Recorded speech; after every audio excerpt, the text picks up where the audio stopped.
Good evening, everybody. I'm starting at least an hour late, possibly more, but we're here. So let's. Oh, hang on. What's going on here? Let's get Book of Hours open. So as usual, I sort of mismanaged my time as far as balancing out work is concerned. I'm happy with the time I spent. I think I will have a little bit less of a tough day tomorrow, but I've got a very busy day, so I hopped on the train a little bit later, and everything sort of fell afterwards. But I will do my best for Wednesday and Friday to try and get a little bit closer to a 7 o'clock start, especially because I am also going to run into the challenge of I'm going to run into the challenge of having to get up in time for all of these meetings and such. So here we go. Now I've started to leave myself some to-do notes for the playthroughs. So we helped three of our visitors. We've completed the Affair of the Unfinished Lark. What have we done here? Okay, so we actually have. It looks like we're actually at the end of the day with a lot of elements of the soul.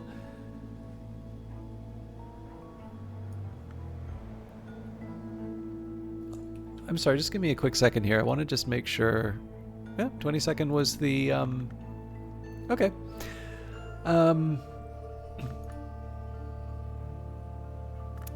I think I'm already saving the many-faceted lesson. Yes, okay, so we do want to find a use for that, but I'm going to take care of the bird in the hand first.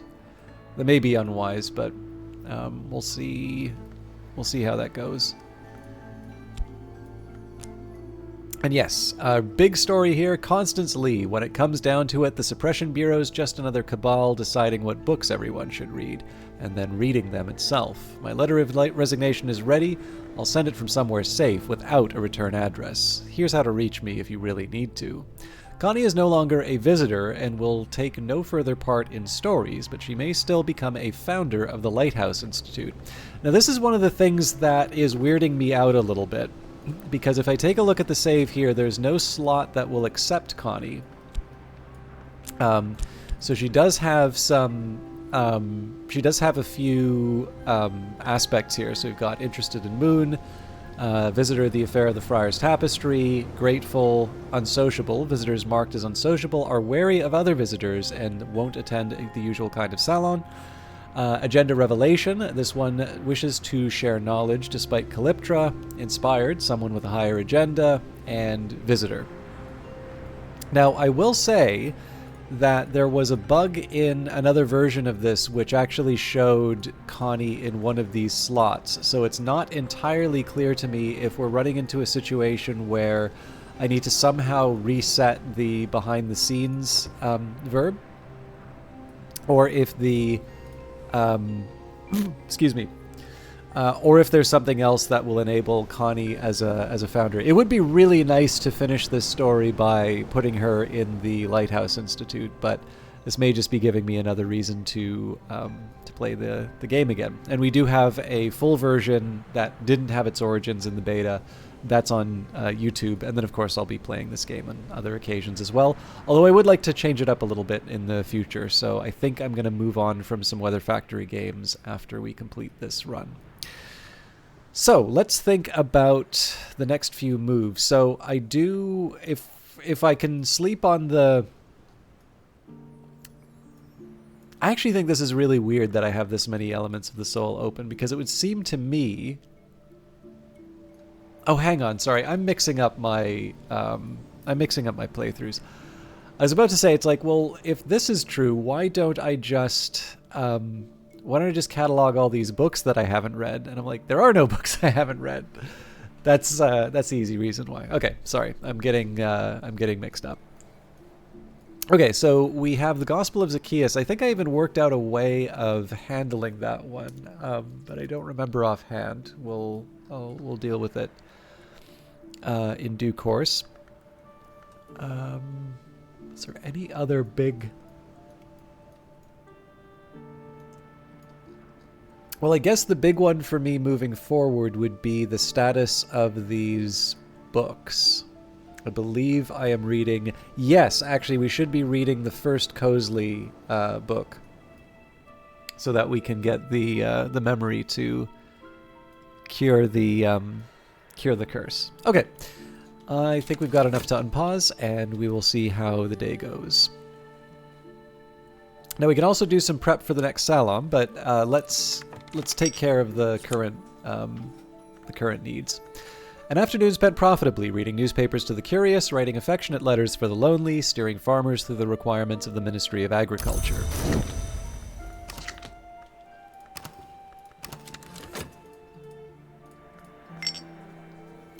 So based on the available elements of the soul, I think I'm inclined towards...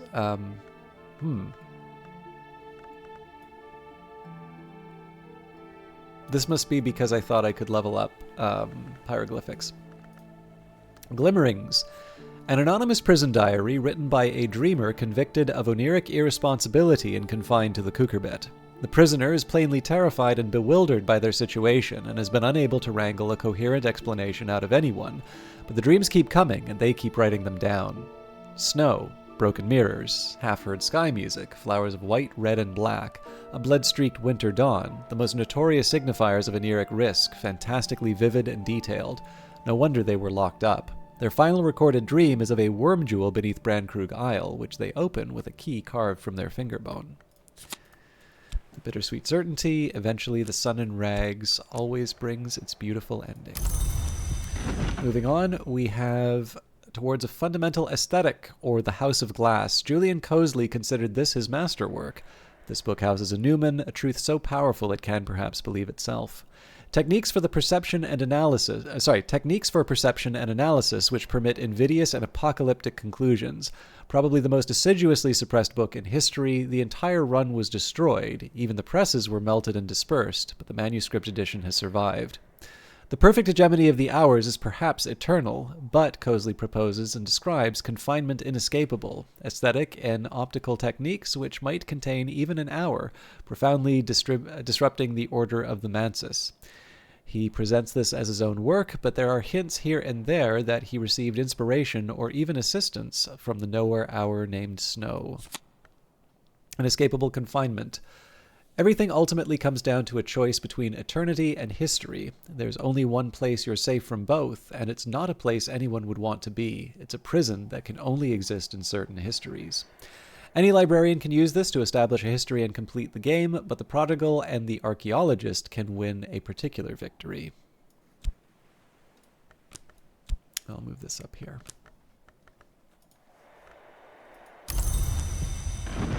We will definitely be returning to Cosley's work in a little bit. All right, suppress a Winkwell corruption. There have been many theories about what Winkwell is and why, but the Velvet is an hour of secrets, and if we question her too closely, she might withdraw her protection. The Winkwell contamination has been removed. So here we have Isaac of Karth's History of the Shadowless Kings. I think I'm going to be a little careless in terms of where... Actually, you know what? We can afford a little bit of reshelving now. So an 18 Moon. I think that goes... Nope, not next to Nixabalix. Although we can rearrange.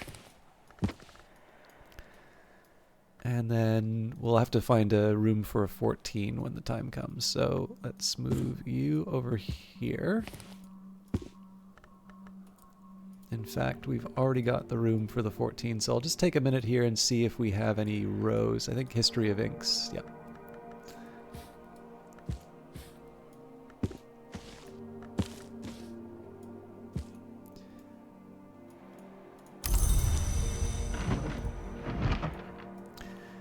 And treat Keeperskin corruption. Thyrza Blake theorized that Keeperskin was a debased carapace kind, or perhaps its young, but she never could convince it to speak. The Keeperskin contamination has been removed, so we have some phosphorescent scrapings to show for our decontamination efforts. And we have the green jasper tablet, which is a 10...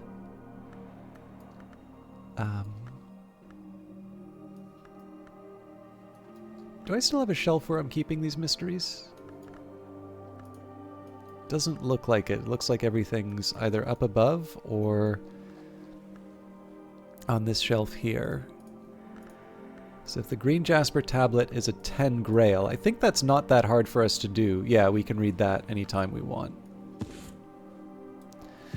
Although I am a little suspicious about my shelving because I thought I had a few obvious candidates for further reading. Again, the two playthroughs are really starting to run together for me right now, so a couple of obvious steps are just they're a little mysterious to me just because I'm trying to keep track of the two. Anyways, I think I have what I need. Now, it seems to me that I'm reinterpreting the note that I left for myself about leveling up Pyroglyphics. So I think this means that I should level up Pyroglyphics before the evening is done. So this is, I believe, currently a level 2. No, it's currently level 3. So it has Lantern, it has Forge. So why do I think I have Lantern and Forge to throw at this?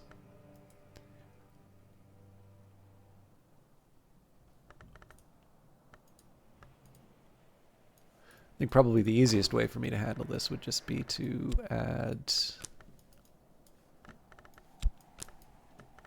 Oh, I think I know what happened. I probably got a memory while talking with Mr. Kill. You know, amusingly enough, if I give up the Curious Hunch and the Avenue of Inquiry, we're actually in okay shape. Now, the thing that weirds me out about the Avenue of Inquiry, it seems like this is quite straightforward, right? A recourse that a wise librarian might employ only as a versatile memory. There is an alternative. Great Ink of Power, Handy Soul Element, Incaution, Readiness, Blank Writing Medium, Inquiry via this avenue. Wise? Absence is true skill.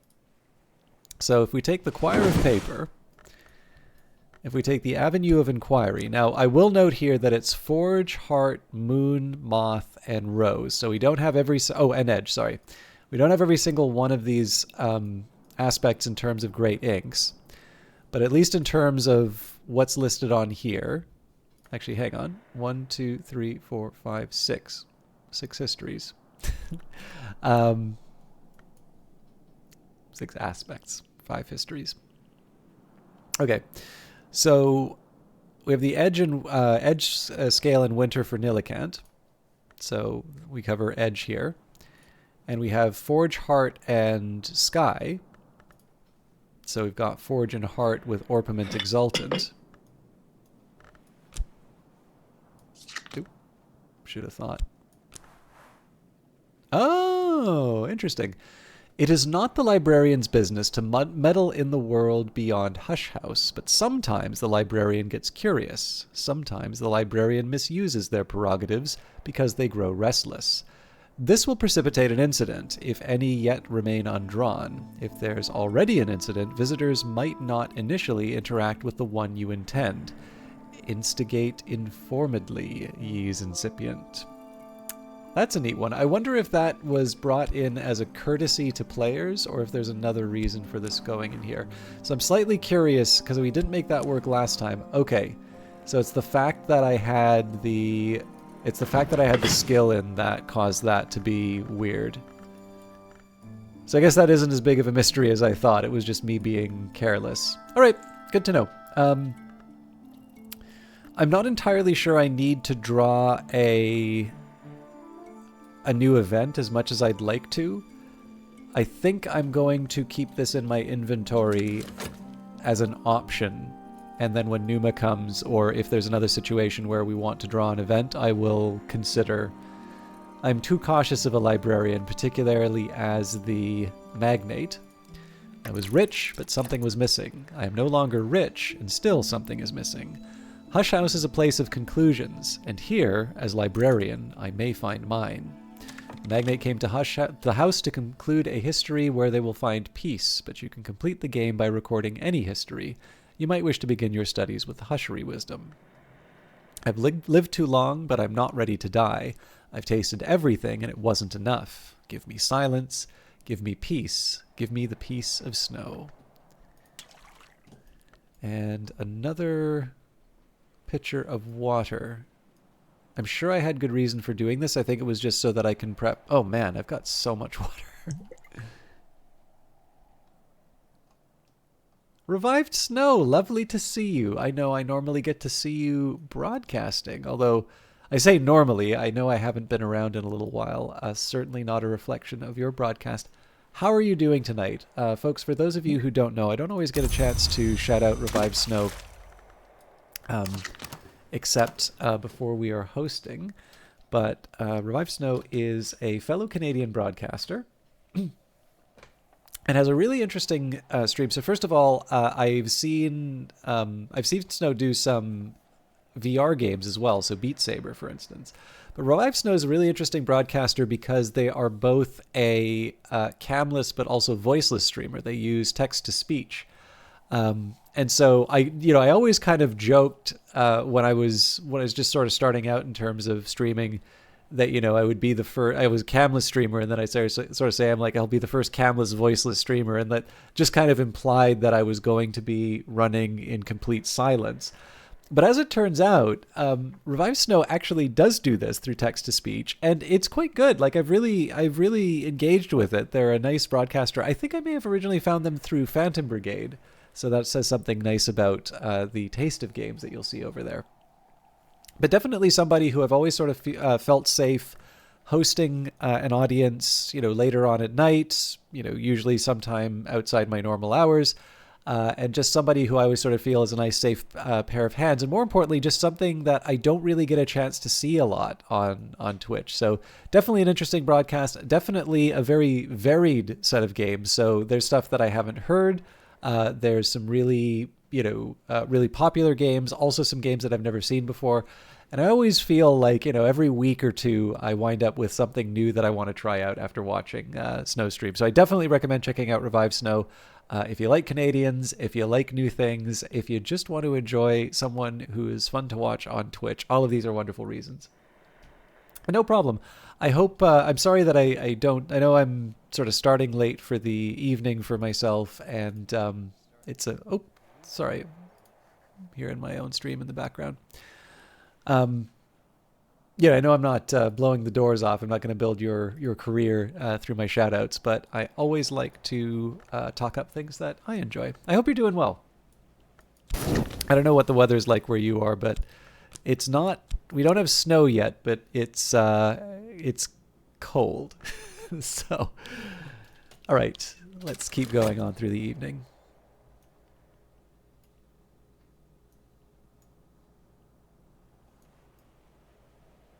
Constant rain. I'm from Vancouver originally, so constant rain would be a good description for my preferred environment. But all right, craft an Ascendant Harmony with Keeper level Sky, and Ascendant Harmony might conjure a Daidumos. Ascendant Harmony, a bright and ringing music which evokes the blue sweep of the lower heavens. So I'll probably turn this into a Daidumos at some point, but clearly we're not going to do that tonight.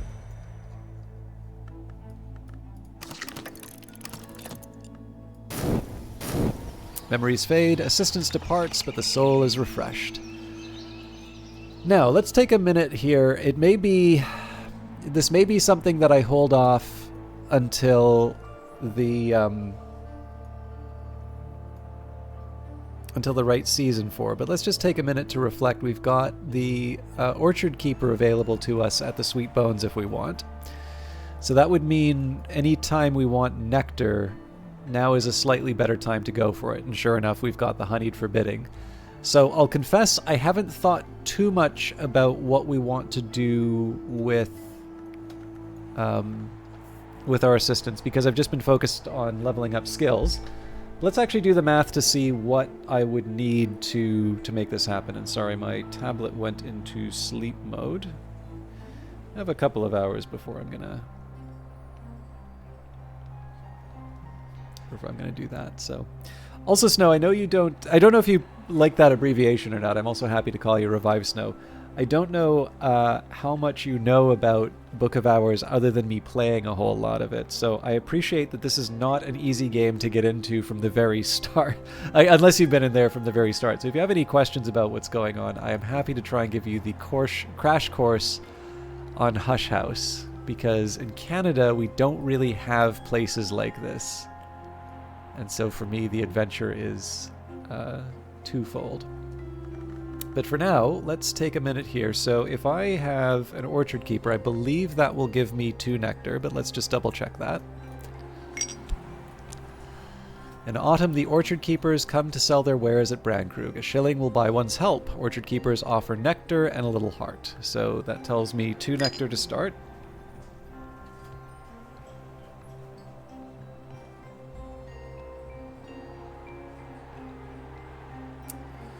So from there, we'll say we would use the health, which is good for 1 nectar. So that brings us up to 3. People call me Snow until another Snow shows up and I get called Remy. Fair enough. I will say, I don't know if you were here when we read. There's a person in the setting. I'm actually going to take a minute here to load up the Rowanarium, or maybe the wiki will do for this.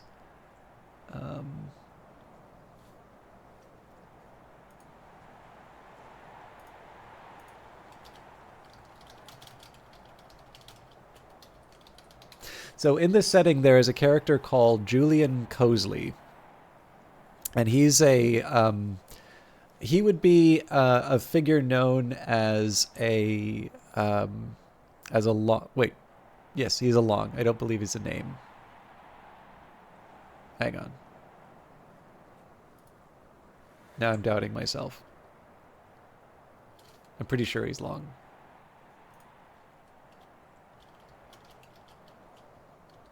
I'm just double checking it's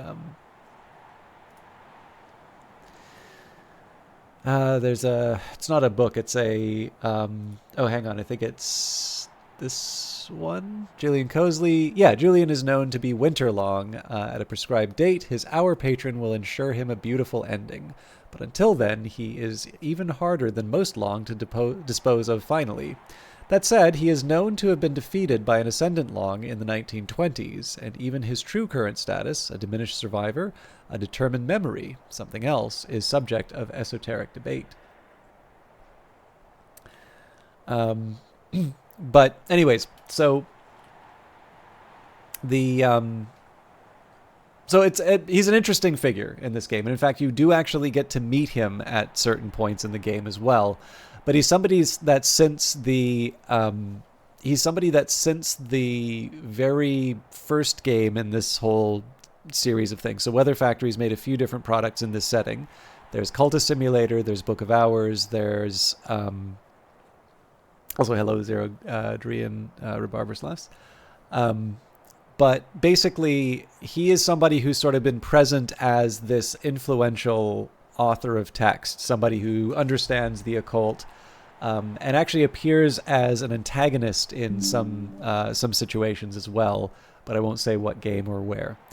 So there's Cultist Simulator, there is Book of Hours, which are the video games, and then there's a tabletop experience called The Lady Afterwards. And then, of course, lots of fan-made stuff under what's called the Six History license. But the reason why I'm taking the time to explain this, Rive Snow, is that we actually just read a book called Towards a Fundamental Aesthetic. It's a little book with a skull on the cover. And the description for it is as follows. Towards a Fundamental Aesthetic, or The House of Glass. Julian Cosley considered this his masterwork. So when you read it, you get a first sort of text. Techniques for perception and analysis which permit invidious and apocalyptic conclusions. Probably the most assiduously suppressed book in history. The entire run was destroyed, even the presses were melted and dispersed, but the manuscript edition has survived. And then when you complete reading the book, the perfect hegemony of the hours is perhaps eternal, but Cosley proposes and describes confinement inescapable, aesthetic and optical techniques which might contain even an hour, profoundly disrupting the order of the Mansis. He presents this as his own work, but there are hints here and there that he received inspiration or even assistance from the Nowhere Hour named Snow. So in this case, capital letter Snow as a name means something special in this channel. So we are meddling with forces greater than our comprehension, Revived Snow. But I'll still abbreviate it anyway. All right, back to our test. So we had the keeper level Sorry, we had the Orchard Keeper, who would be the start us off with 2. Now, the Bronze Knife, I keep failing to recall that it actually gives us 2 nectar to work with. So I'm going to write that down. So that gives us 2, which is a total of 5. Now, of course, I need to explain what the hours are, but the hours are, for lack of a better... I'm going to try and keep this concise. They are the godlike entities in this setting. However, saying godlike will, even within the context of the game, sort of cause a few, are they really? Is it appropriate to call them gods? So, all right. And then right now, the memory that I immediately have available to me is the Earth Sign, although we may be able to try and draw out something a little more for Drums and Dances. So the Hive's Lament. In fact, we can examine that right now. So if we take the Hallowed Drum, we can add our health. Celebrate the God of Joy with your own joy, the Bacchae. So if we add the Earth Sign here, we'd have to put that under Application or Inspiration. There's the Hive's Lament, a beating in the heart. Drums and Dances with Scholar level nectar plus an instrument creates Hive's Lament. So I'm going to leave this aside just so that we can figure out what the memory situation is like. So we're currently at 5.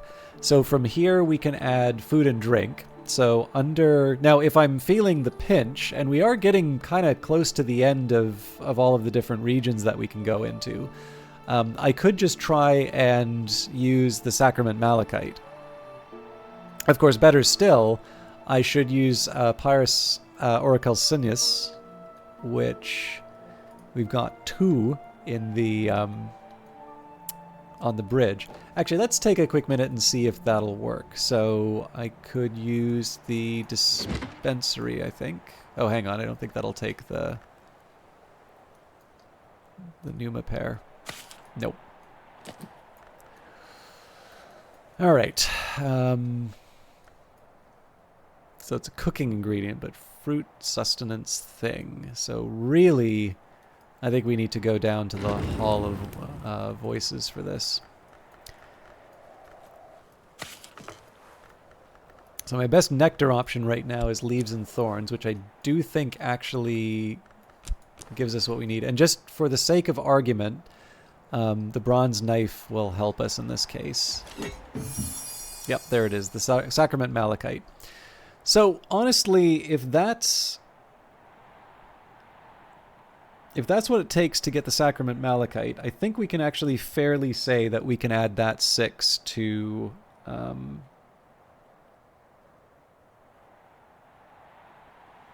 the total. So that brings us up to 11. And I think if it comes down to it for food, maybe we won't give up another like Pneuma pair for it, but Sea Bless pairs? We got a lot of 1 nectar. I'd be reluctant. Okay, no, the marrows help, so we could give a marrow, which is good for 2, which takes us up to 13.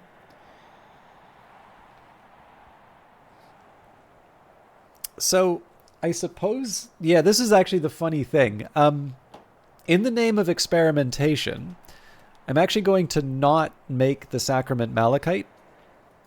And this is just because I'd like to see what I can get from the Hive's Lament. I believe this will be equivalent. So I'm going to take Drums and Dances. We'll throw the Earth Sign in.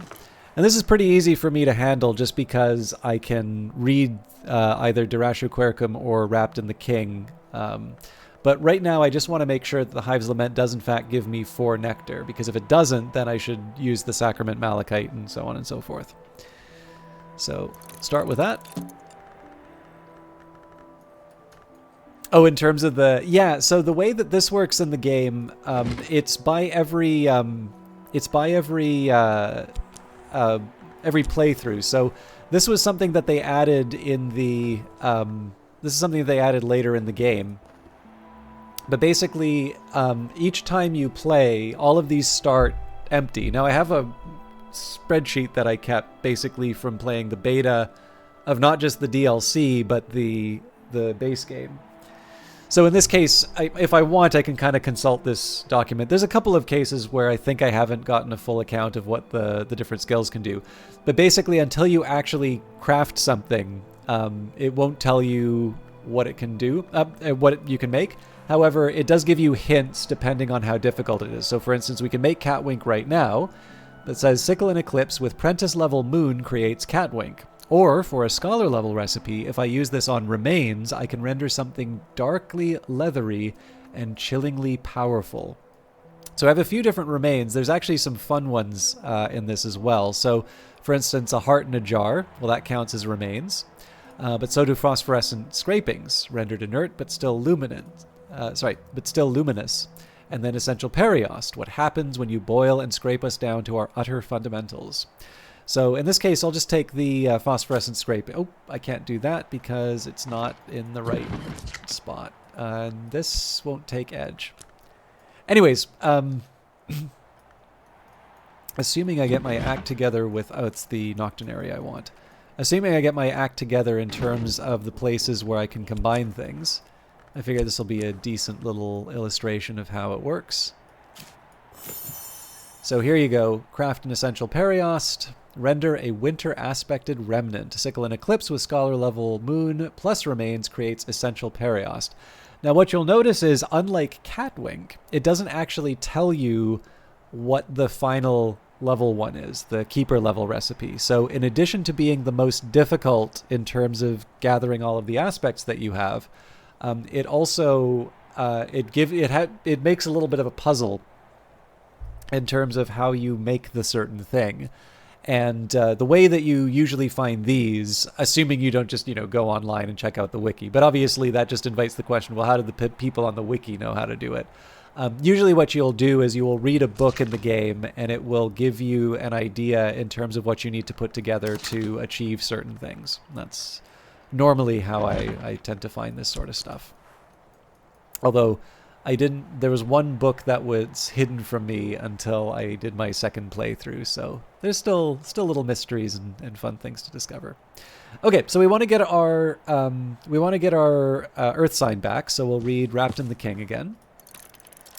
And then I was also going to try and cure the curse on the Gospel of Zacchaeus. A poison? A curse? Probably both. Be careful handling this book. This contamination will affect your shapt and health. You can remove it with a skill that's effective against curses and at least 7 knock. So first of all, we'll go to a desk with knock. The Vagabond desk will work. An elegant relic repurposed by Green for his small and secret war. So from here, we will add the shapt. And we need 7 shapt. Well, as it happens, the Newmen have 5, so we don't even need anything else. Oh, what am I missing here? Oh, right, we need the skill. So these are always hard to find for me. So this is good against theoplasmic contamination, but I need something against curses. Corruption. Nope, here we go. And the tricky part here is that I need to have a skill that'll actually go inside here. So we have Sacra Solis Invicti. I think that's Lantern and Sky, so that's not going to do the trick. I may need to find another desk.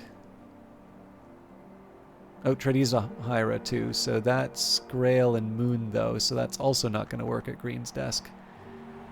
Or the Vagabond desk, rather. How inconvenient. Okay, so what I can do instead is I can find a desk that will take Forge, Scale, and or Winter as an alternative.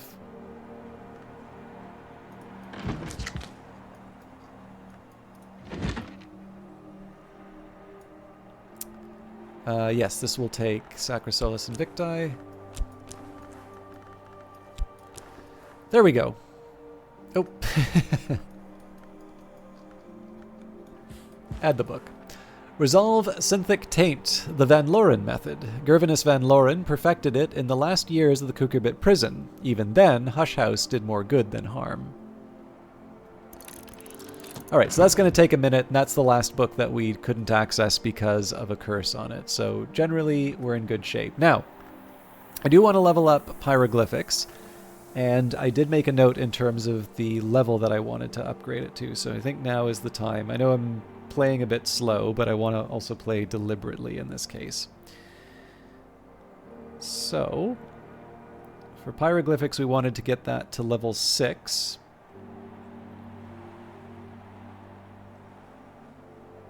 Come on.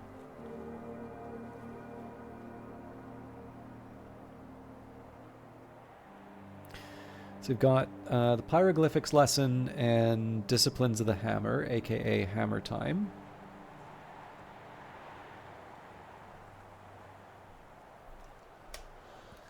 So what were the other ones that I was going to use? So we've got Deoris, which will give me another Disciplines of the Hammer, and then...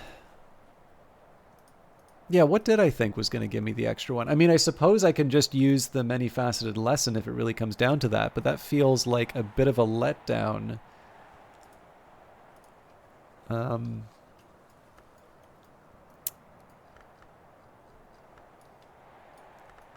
So... oh, for heaven's sake, I didn't put the Voyages of Furnish and of Oriel where it needs to be. Okay, Chandler's Wish.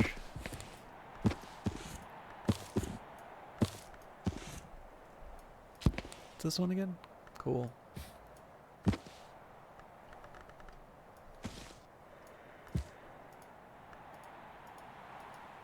All is well in the world. All right, something with, so to level up Pyroglyphics, I need either Lantern or Forge. Now, I'm reluctant to use the Chandler's Wish because we are going to want to level up Inks of Revelation before too long.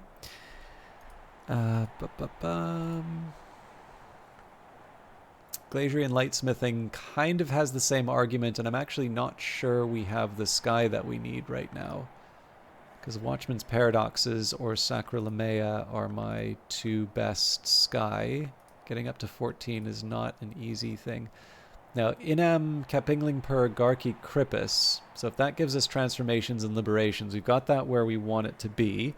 We can use that to level up Inks of Revelation as well. So really the last question here is, do I have the moth that I need for this? We don't have 10. But I think we've got enough to give it a shot. So let's just see what we've got here. So Triss is the obvious answer because of its 2 moth. And then we add, there's definitely no question for Edict's Liminal. So we're at 11. Okay, so we can get up to 12 with we can get up to 12 with the Shears of the Sisterhood, and then we just apply the Occult Scrap, at which point I restore that by reading the newspaper. Moth choice. I can master this mystery. Enough moth to match mystery moth. If I was a little bolder, just because I have so many elements of the soul, the other option that I would have would be to take my chances and then just rely on the fact that elements of the soul will see me through. I generally don't like relying on something like that, though. So... now the funny thing is, this actually will probably give me enough to level up Pyroglyphics without needing to worry. I think I'm actually going to have 1 extra, even without using the Deoris book 2. So I'm going to leave that aside for now. Let's focus on leveling up the existing Pyroglyphics. The other thing that I haven't done yet, I want to hire the Orchard Keeper.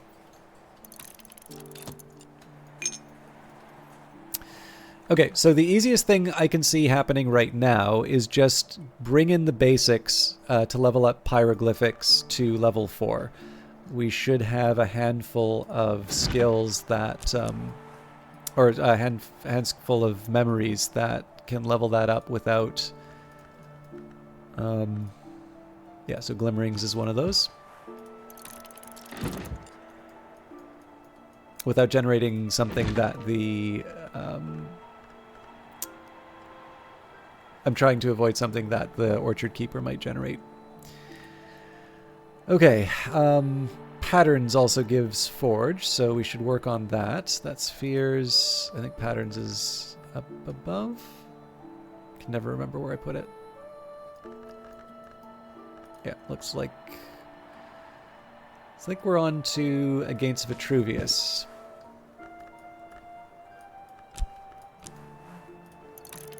All right, so that's 2 of the 3 that I currently need. Again, lantern and forge. Sorry, yeah, lantern and forge is what I'm looking for. So I think actually we have 1 that we need to get from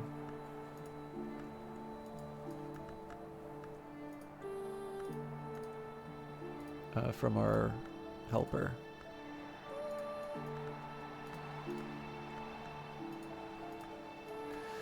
All right, let's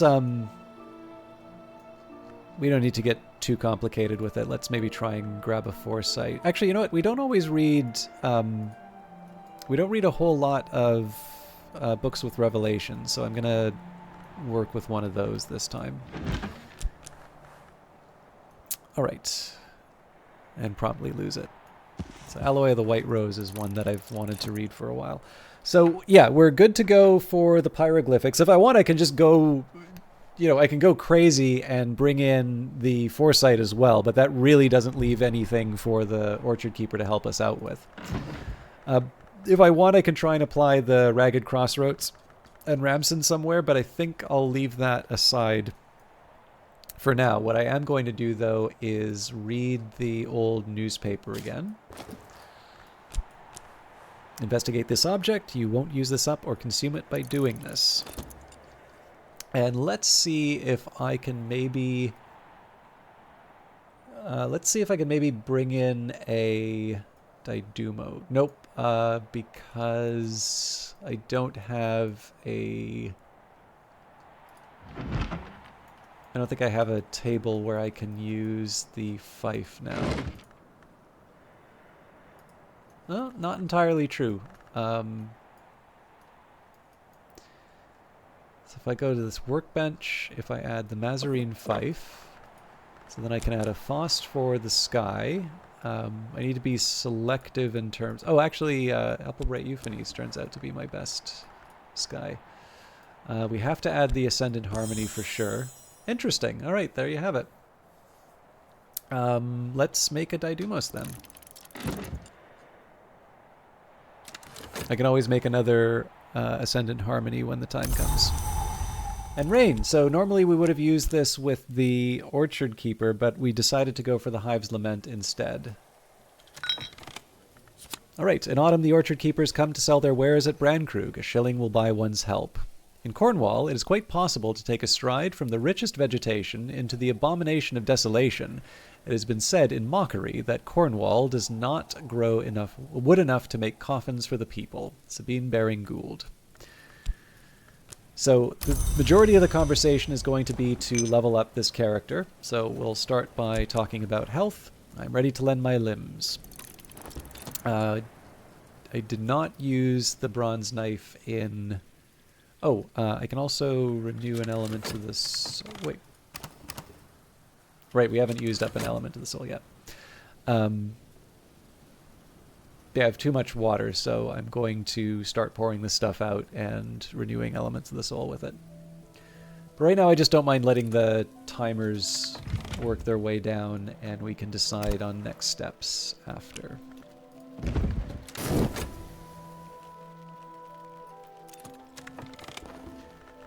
Yellowing newspaper. It is dated the year that Hush House was abandoned. Nothing's history when it first happens. An occult scrap. Secret histories are layered beneath the one we know, like notes in a rare wine. The librarian knows this well.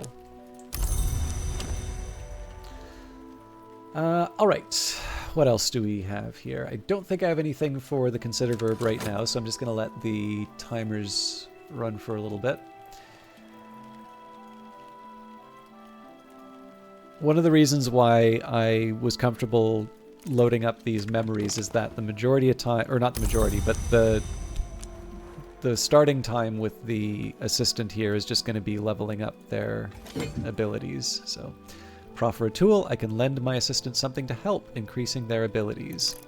A long knife of age-darkened metal with a teak handle inlaid with bone. It could be a hunting knife, although it's certainly no older than the 19th century, and it's not clear why anyone might have chosen to make a hunting knife out of bronze in the 19th century.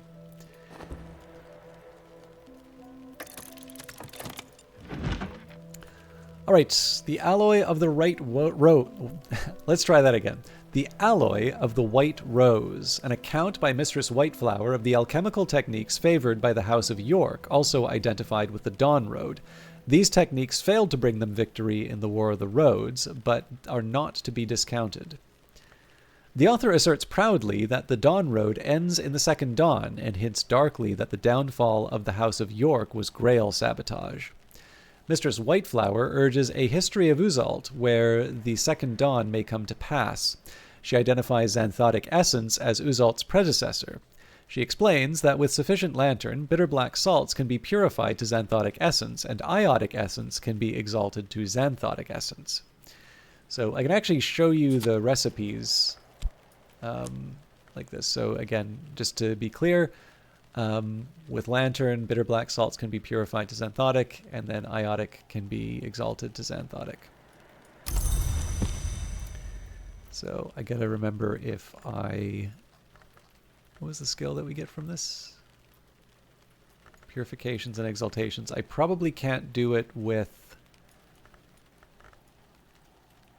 the skill. Yeah, because this is just a low-level one. But I think if we go to the Foundry, if I take transformations and liberations, I don't recall if I have any bitter black salts to work with, but it would probably be up here if I did have them.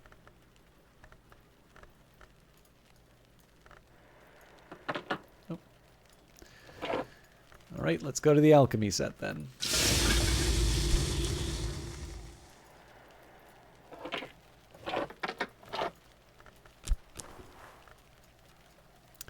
So there's the bitter black salts. It says here, transformations and liberations. The apprentice level forge creates bitter black salts, or for a scholar level recipe, if I add a liquid to scholar level forge, the essences will take longer to cool and redden into something more potent. So there's the iotic essence.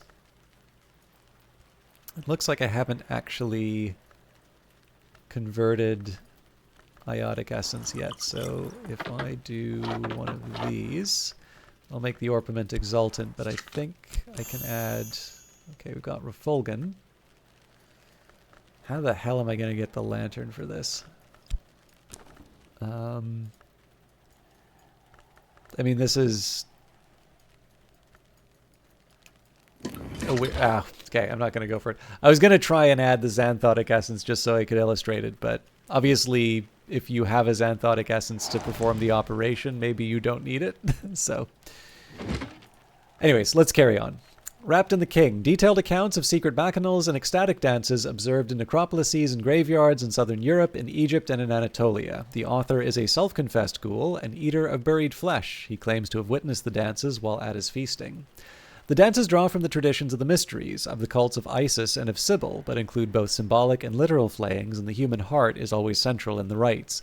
The author punctuates his accounts with queasily sensuous descriptions of his own interrupted feasts.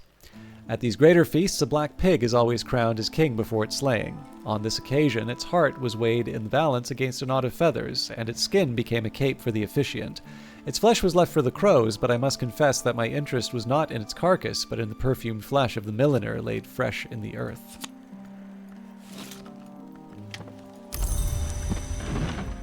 Alright, we did just read Glimmerings, but I'll read it one more time and then we can move on, because there are some details that will be coming up in some of the other books that we read. Glimmerings, an anonymous prison diary written by a dreamer convicted of oniric irresponsibility and confined to the Kukurbet. The prisoner is plainly terrified and bewildered by their situation and has been unable to wrangle a coherent explanation out of anyone, but the dreams keep coming and they keep writing them down. Snow, broken mirrors, half-heard sky music, flowers of white, red, and black, a bloodstreak winter dawn. The most notorious signifiers of oniric risk, fantastically vivid and detailed. No wonder they were locked up. Their final recorded dream is of a worm jewel beneath Brandkrug Isle, which they open with a key carved from their finger bone. which of course wound up being a little bit of a tip to help us find the second volume of Cosley's work, or second edition, rather, of Cosley's work. To each serpent, its cure. The Senthic taint has been removed. So we now have the Gospel of Zacchaeus, and if I want horns and ivories, I can read it. And finally, Against Vitruvius, a 14th century treatise on esoteric mechanics and parahydraulics by Abbot Ranulf, best known as a Mason architect. Ranulf describes how he tested some of these techniques in the construction of the Winter Tower, now called the Long Tower. He admits to unexpected consequences. Ranulf mentions that the Tower of Ely Cathedral collapsed around the time the Winter Tower was completed, although he stops short of suggesting that one was the cause of another. A tower falls, a tower rises, is all he'll commit to. Pattern, something fits just right. All right, so first priority is to level up Pyroglyphics.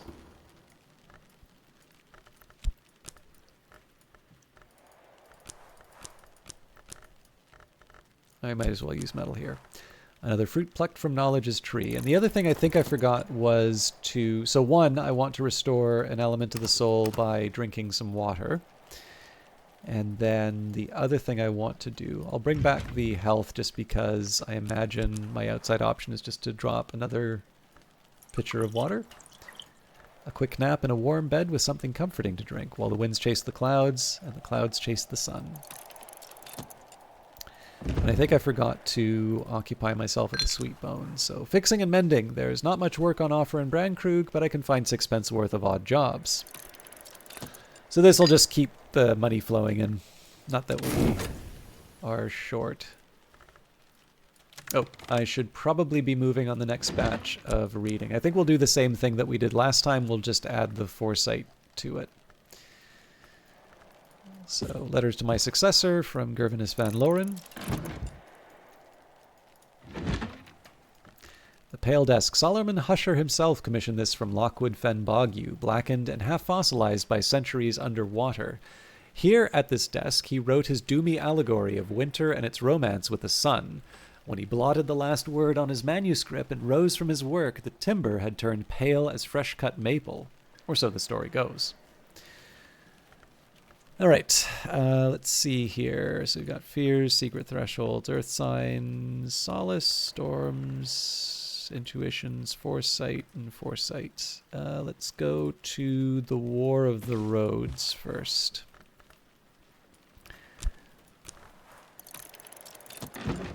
I don't recall. Are we still using... Yes, we are still using the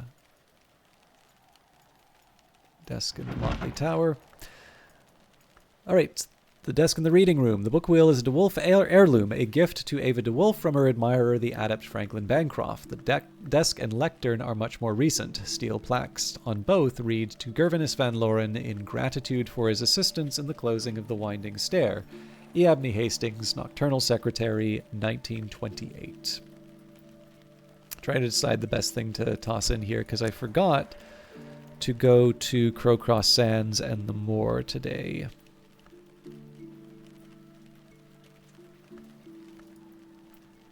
Oh, you know what? Regrets also have Forge. We can read one of these. Let's do the... I can never remember how far I went through this. Let's go up to the Barrowchild's Elegies.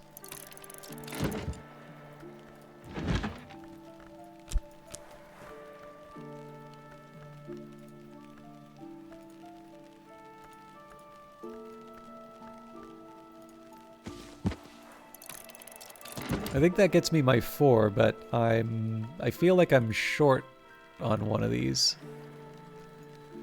We'll figure it out over time.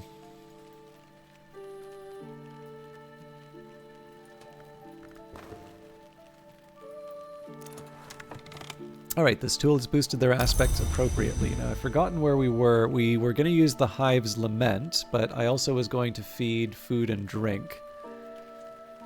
So I believe it was going to be well, any of the marrows, but I think probably the dark marrow is the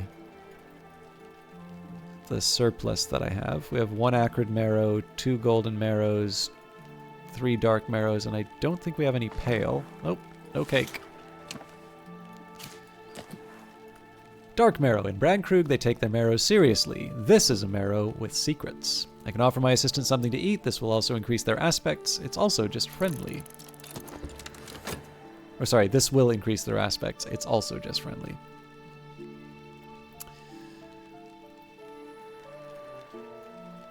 And we'll be able to bring in the memory just to make sure that we are where we need to be.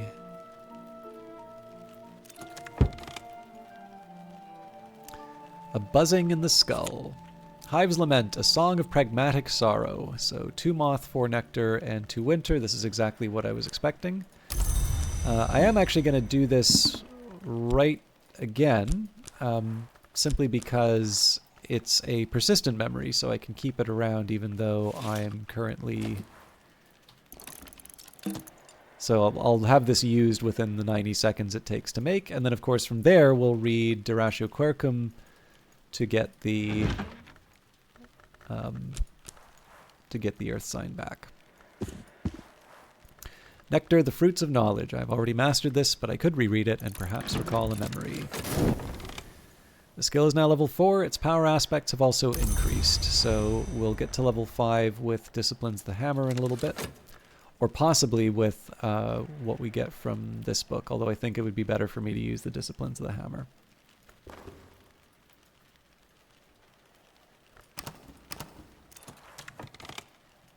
The sustenance has boosted their aspects appropriately. So as we said, we'll employ the Hive's Lament right away. So that brings us up to 11. So I am... What am I short by?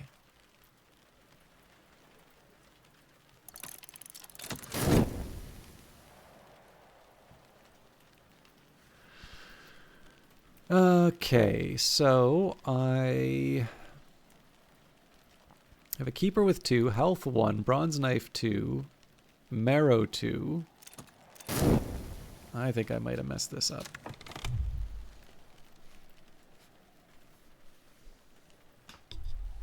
It's going to take a minute to write this out.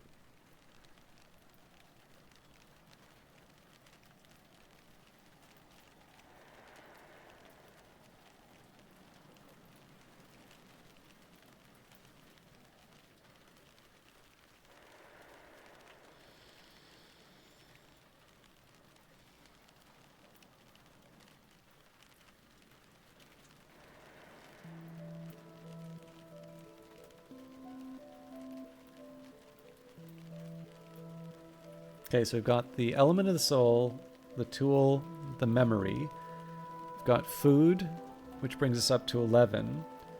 So in theory, this implies that I thought that there was some drink that would give us 3. And if that's the case, I was clearly not thinking straight. I do, however, have a drink that will give us 4, so I'm not completely sunk if it comes to it, but that's definitely going to be something I keep in mind for the future. I also need to remember... Oh wait, hang on. Lethe's 2 nectar. Oh boy. I may have to wind up giving up that Sacrament Malachite anyway. While we do that though, let's just go through the texts that I've been working with. Inam, Kapengpur, Garki, and Krippus, in which 4 enigmatic figures tell the stories they've heard over the years at the Roost, the secret location where the Aviform Hours congregate. Inam has not the beach crow shared his treasures. Garki, not the rarest, he takes those things most precious which he claims found, not stolen. The beach crow, Kapinglingpur suggests, is not only a thief, but also a spy and even a voyeur. He has hidden the memory of secret couplings among the hours and their names in the corners of the house as treasures to gloat over. There is particularly fevered speculation on the liaison between the Ringyu, that fervent hour of the wood, and the mare in the tree, who sometimes has been the witch's sister. So that's 2 transformations and liberations for us. And a foresight.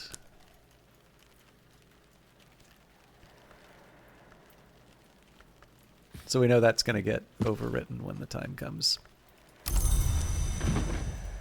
Moving on. As I used to say in my youth, the day is done and so am I, but I've earned my pay.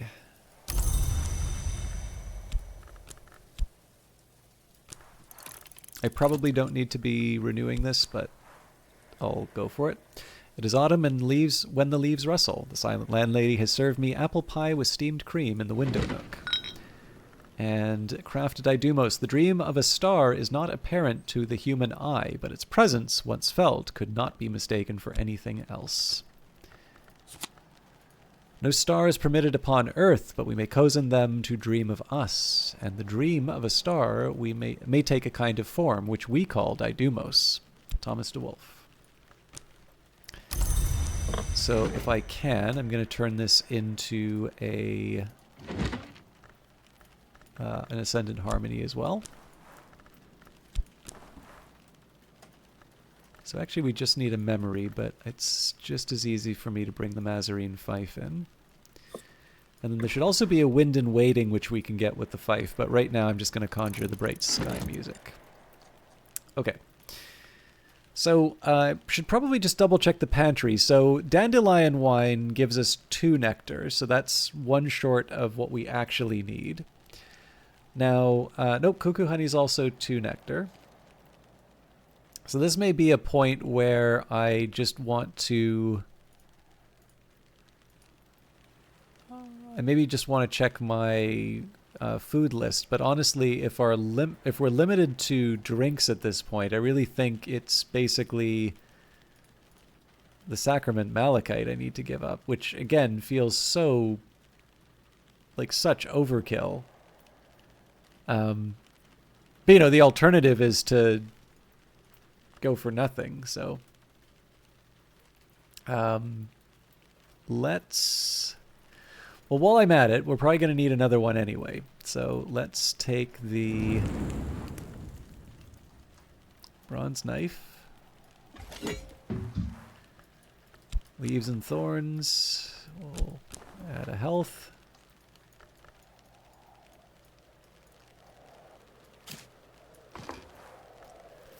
This pair can be the basis for a nectar sacrament of the deep wood. Leaves and thorns with keeper level nectar plus Pyrus or Calcinus create sacrament malachite.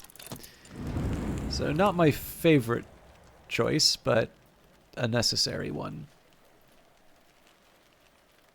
And I am going to just take a second here to open up the Excel sheet that I had for cooking. Again, I'm not expecting miracles here, but I would like to at least have taken a look at my options. So we sort this thing by nectar. So the Walls of Ys are 4, but that's food. Not Cake has 2, which is the next highest one. So at least of the dishes that I have made so far, none of those are going to save me from my current predicament. Letters to my successor. Advice from Gervinus Van Loren, 11th Librarian of Hush House, to the one who will come after him. Some of the advice is practical. Don't worry about losing the house key. Always close the seaward windows. Make sure you feed the cockatoo. Much of it is more rarefied, specifically about the Inks of Revelation, and some of it relates to Van Loren's own doom. Sorry, I completely butchered that. Let's try that again. Letters to my successor. Advice from Gervinus Van Loren, 11th Librarian of Hush House, to the one who will come after him. Some of the advice is practical. Don't worry about losing the house key. Always close the seaward windows. Make sure you feed the cockatoo. Much more of it is rarefied, specifically about the Inks of Revelation, and some of it relates to Van Loren's own doom. When I was another, I made a foolish wager with the hooded princes to solve 7 riddles. I had not realized the riddles would be set for me by the one I would become. 6 are resolved. The 7th will be the end of me. It waits now in the cellar of the jail, where Collars still believes I can keep it confined. But the first riddle told me that I would not see the second dawn. All right.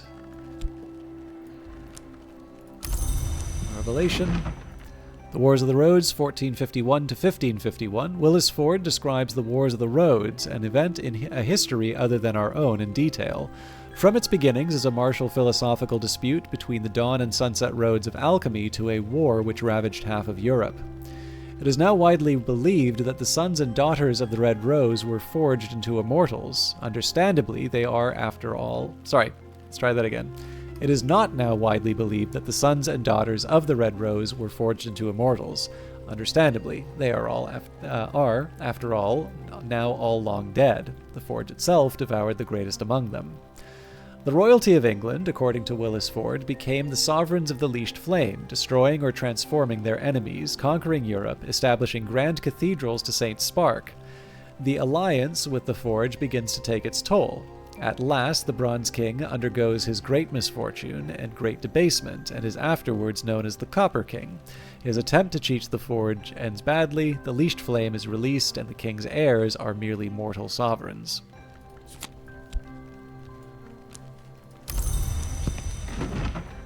Traveling at Night Volume 3, the annotated dream journals of Christopher Alopoli, sometimes called the only readable occultist, literate, entertaining, bewildering.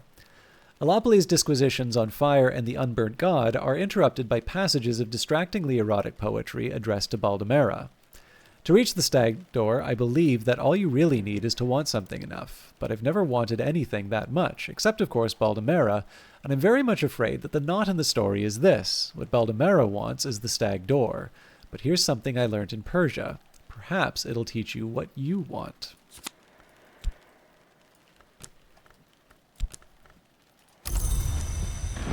And finally, the Barrowchild's elegies. The Barrowchild, a Gaulish adept who won a place in the ranks of the Ordo Lamea, enumerates the great shadows laid to rest in tombs of power and discusses their various conditions. The Barrowchild identifies numerous modes that are neither true death nor true life: the vitrification of the heart, the corrupt light of the wood, chorostasis, the wandering of the fet. The Barrowchild warns particularly of the avidity of tryst, where a remnant shadow's longing for change survives the sense of self and even devours its wist. That longing may draw the curious into the tomb, where the remnant shadow changes so that it cannot be distinguished from its visitor, or that the reverse becomes true, and that it is never again possible to say whether it is the shadow or the visitor that exits the tomb. Every choice has its shadow. Alright, now, normally I break at the halfway point, but I have obviously been sort of stumbling over my words a little bit.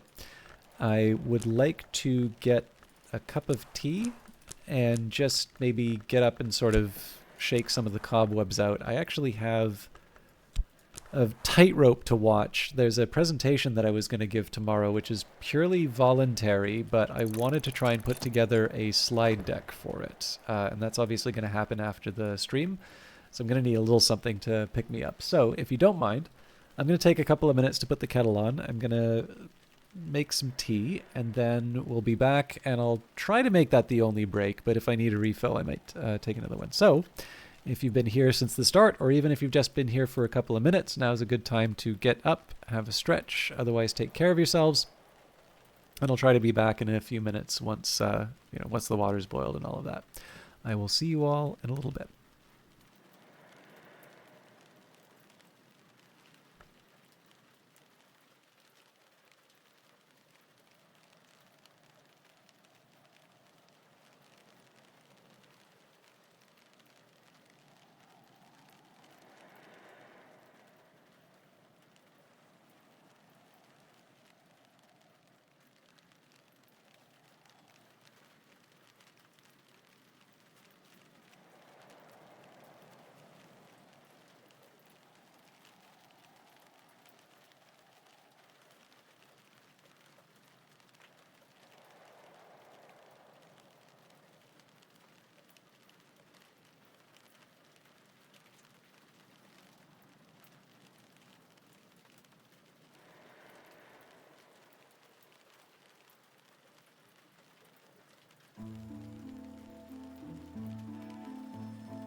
Okay, sorry about the wait there. Thank you everybody for your patience, and it's getting a little cold, so I just need something warm to drink. Okay, so we are moving up the skill. I'm really trying to think how I can salvage this. So I'm just going to double check one more time. So we've got collaboration, so that's my element of the soul. We have got... Oops, sorry.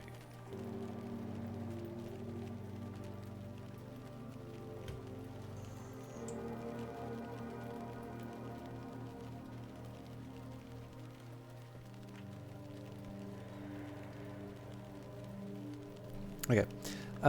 So, sorry, we've got collaboration, which is the element of the soul. We've got sustenance, which is food. We've got a tool, so that's two... Oh, hang on. Right, sorry, we'll have the memory. Okay, so element of the soul, food, tool. We're getting the memory now. So that says to me that the drink is the last part. And again, unless I can find 3 for the drink, or I'm misreading what I need for this room. Yeah, we definitely need 14. So it seemed to me, based on this conversation that we're having, the 11, we're going to be 1 short. Maybe what I'll do, though, is I'll wait for the talk verb just to double check that I'm not going crazy, because I feel like there's something very obvious that I'm missing in the numbers. Okay, so I could encourage my assistant to work with them, or I could encourage my assistant, work with them for a little while, exalt them, or I could just listen to whatever they might have to say. So we can add an element of the soul, we can add a memory, we can add a tool. So done, done, done, done, not done. Fair enough. So then the question is, are there any beverages that give us a considerable level of nectar? The Lethe, turns out, only gives us the 2 nectar. We do have a few other beverages, but again, I see a lot of 2 nectar. I don't really see a whole lot that's going to push that. I'll maybe double check the Scrumpy and the Slow Gin. So again, those are nectar, but not enough. Elderflower Cordial, same story. And I think that's it for beverages. Oh, hang on. Skin Shuck Mead, which I'd be reluctant to use anyway. But yeah, we're back to the same problem. So obviously, if I want the 2 nectar, that's fine. I've got that there, but it's not going to give me what I need. So I think I'll just accept that I made a mistake, and we'll use the Sacrament Malachite in this chat. A shame. Obviously, I could have saved myself a bit of trouble, but we're already repairing it, so I'm not too fussed about it. I can offer my assistant something to drink. Back in the days of the Dawn period, the Sisterhood of the Triple Knot used this in the rites of the Ringyu, the hour which has also been called the Malachite. So I have a replacement that we're making, and maybe I'll just make one more. So if I have a last minute request like that, I can handle it. Okay, so we also have our Pyroglyphics, so there's no reason why I can't be working towards the last level of that. Whether or not we can get something from the Orchard Keeper is sort of beside the point at this point. I just kind of want to get all of my levels down. So another glimmering. This is a good source of lantern. We'll probably have to use some of the furniture, I think.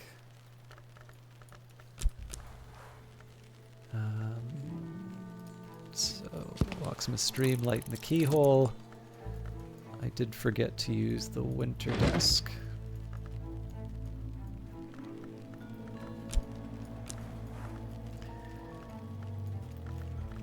Okay, fears, secret thresholds, earth signs, solace, storms, intuitions, foresight. I think we read Vinzant's Minglings recently, but obviously I'm not doing a great job of keeping track of everything. Okay, regrets. We can move on to Scar in the Sky, which also requires Fusine.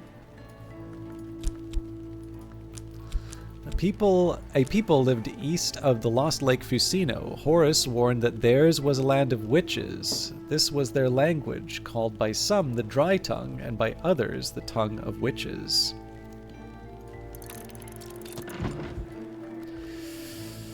Okay, satisfaction, hindsight, gossip, patterns.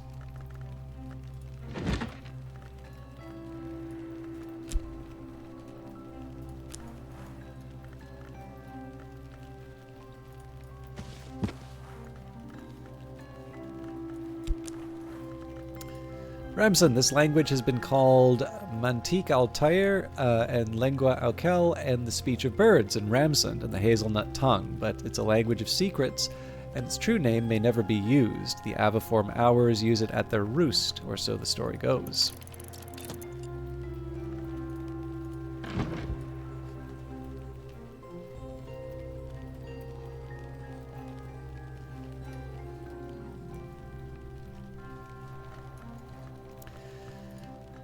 Okay, then impulses and confounding parables. So let me just double check here. So we've got 1, 2, 3, 4 texts. Oh, 5. Okay, so we don't need to worry about the touch.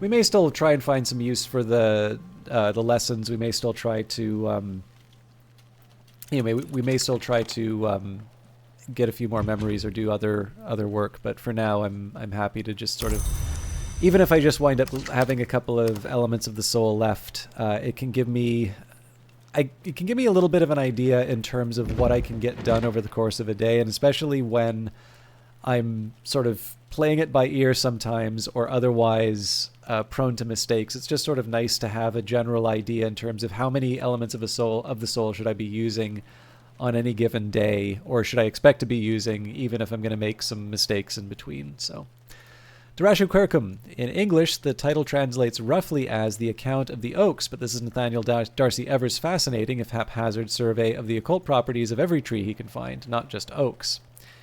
In Persia, Taxus baccata, the yew, is called Sorkdar, which is the red tree. There they had long understood the grail root. In later times, the great king of Pontus had beehives set in the branches of the oldest of the female trees. The berries of the Pontine yew open the door to death, but the honey of their flowers opens a different door entirely.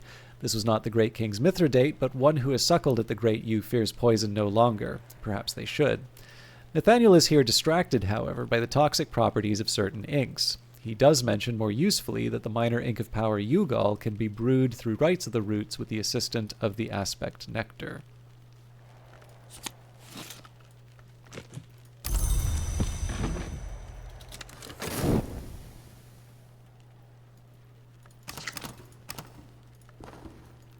Skill is now level 5. Its power aspects have also increased.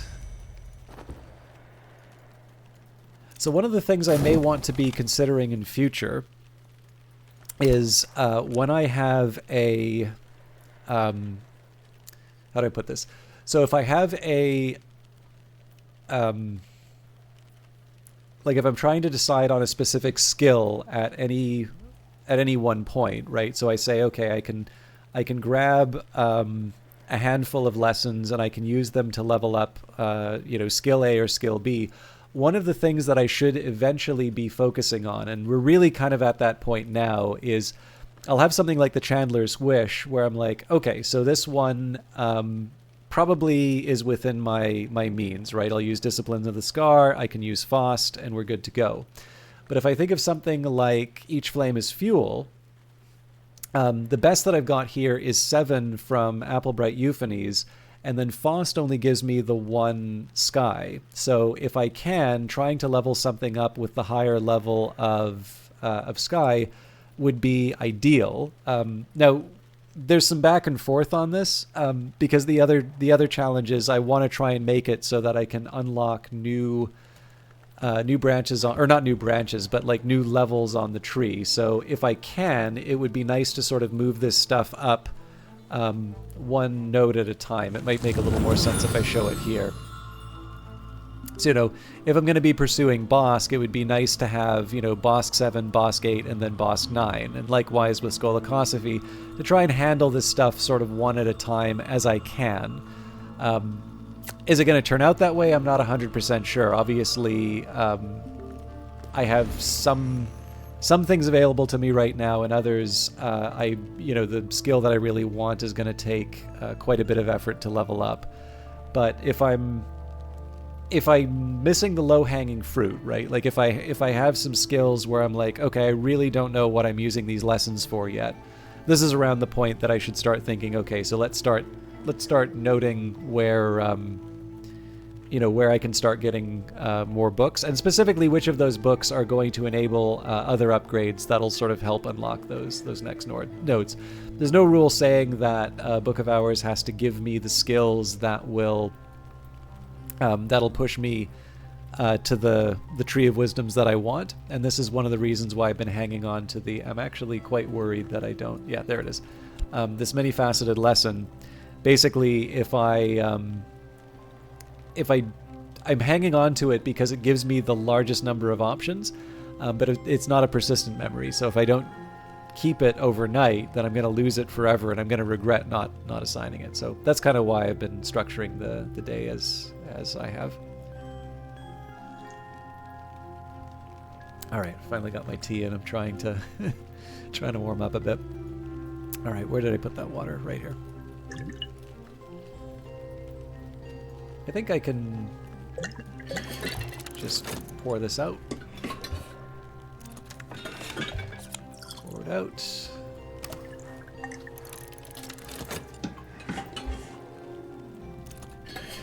Pour it out. All right. So we could probably fit this up here. I don't really see a lot of value in using the water to restore something tonight. We'll basically get it when the sun goes down.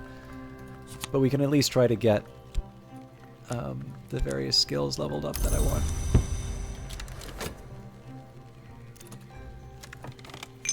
Better now. Alright, we'll use the metal to restore, or not restore, but to earn a little bit more money. Oh, I haven't been using the Orchard Keeper for conversation at all. Alright, I could encourage my assistant, work with them for a while, exalt them, or just listen to what they might have to say, whatever they might have to say. So I think we'll get a few books in this, or from this room. I'm not sure. Actually, yeah, this is the one. Maybe not, actually. We'll see. The Scar in the Sky. Nin wrote this and came to regret it. Each page of this book contains one word only, but as each page is turned, a knowledge creeps in. The final page is crowded. Each reader of the book records the same word.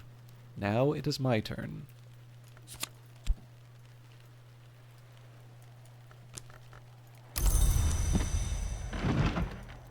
So we've read Glimmerings a couple of times. I'll just skip over that one for now. I don't always like... I think the books really do sustain multiple readings, but I know some I read very frequently, and others I read only every once in a while, so I do want to try and make a little bit more progress. Vincent's Minglings. The metallurgist and skysmith Everett Vincent speaks of the sacred alloys, the alloys eternal, the alloys sufficient, the alloys intendant. Everett describes the voices and powers of mortals and immortals based on their composition by analogy to the sounds and strengths of bells based on the metals of their casting. Vincent warns that the mingling of metals of too great a nobility can produce the alloys incestuous. He suggests very cautiously that the means used by the sovereigns of the Leashed Flame to produce their heirs may have analogous issues, for though the crime of the sky might be circumvented, yet the law remaineth the law, in spirit as in letter. So there's the foresight. On the Winding Stair, Gregory Wheelock, the master mason and architect employed by Walter de Wolfe to construct the Winding Stair and the guest chambers in Hush House, describes a more ambitious and dangerous project. Gregory marks the bricks of his roost-touched family home, Treowin, with Ramsand, hoping to open forbidden doors. Gregory evidently succeeds in opening a way to something he calls the Moon Hall, but here his account becomes more erratic.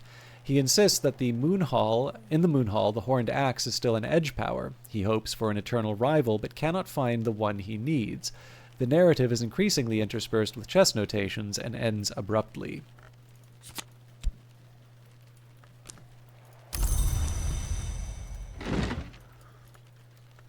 And The Locksmith's Dream, A Light Through the Keyhole, the first volume of Teresa Galmier's examination of parallels in the mystic dreams of artisans.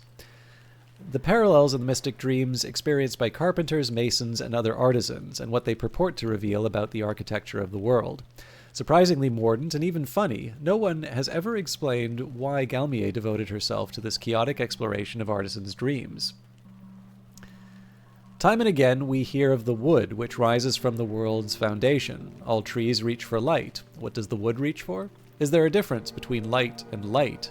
I think the key to dreams of the wood might be one of these, the one that isn't exactly real.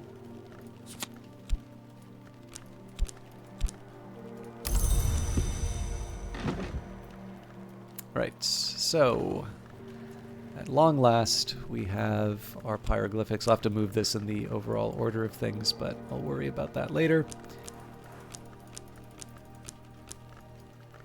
And we might as well use a medal for that. At last, I am something of an authority in this. Improve the skill to level 6. So once we've recorded that, I'll take a minute to just read where I'm at in the overall plan. I do kind of want to clear out the Ragged Crossroads and Ramsand. I know I can use transformations and liberations to level up Inks of Revelation if I need. But again, we'll worry about that later. I'm also going to just reorganize my persistent memories overall. There isn't a hard and fast rule for this stuff, but there are some that just make a little more sense to be combined.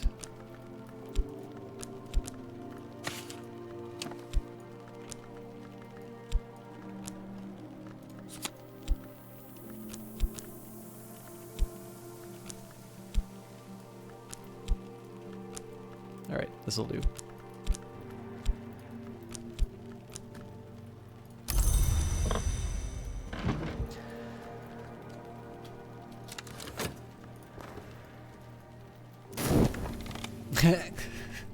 A first memory we get is one of the ones we would have used.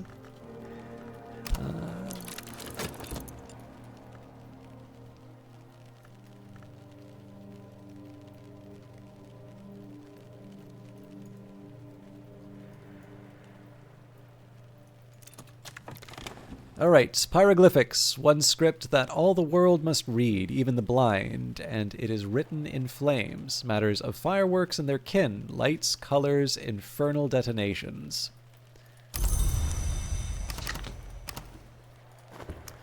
So, just taking a minute here to review my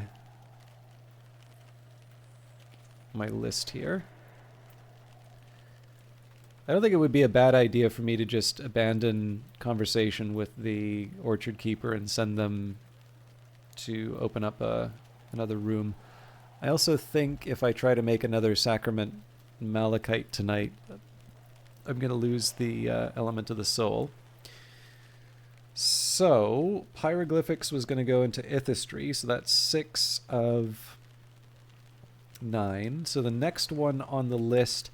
Now, interestingly enough, there does seem to be a note here that says Inks of Revelation, but I've actually got Inks of Revelation listed for Hushery. Hang on a minute.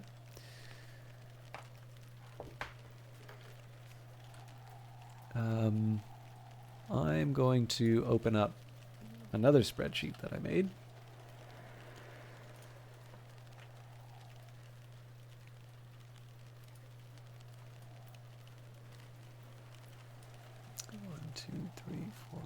Six. 1, 2, 3, 4, 5, 6.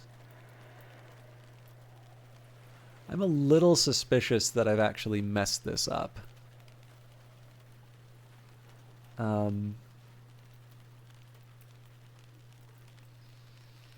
I may be short 1 health.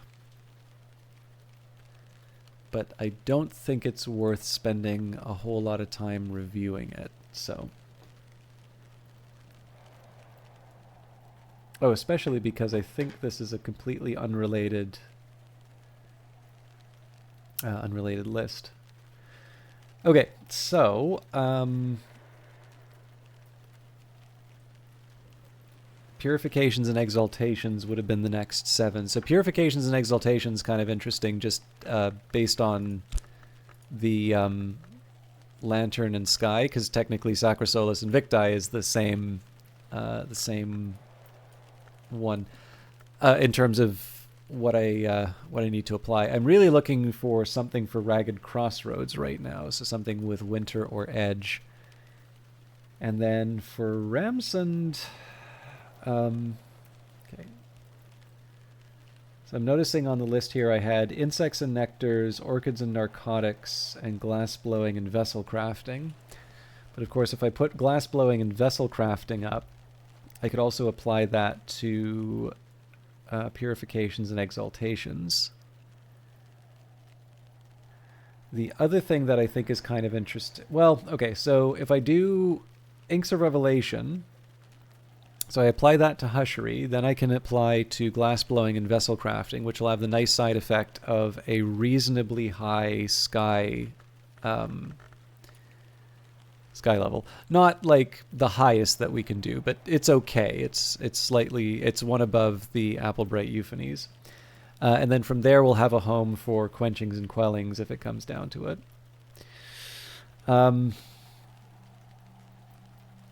But it still doesn't answer the question. I think I also spent quite a bit of time looking at the what to do with my Edge in Winter, and I don't think I actually had a good answer for that. So let's actually take the time to investigate. So one note that I've written here was Insects and Nectars. So that one is a Moon and Nectar. So I think, yeah, that is not relevant to any of these. So until I find a better use for that, I'm going to erase it. Orchids and Narcotics is a similar story, so Nectar and Grail, but we don't have any of these to work with.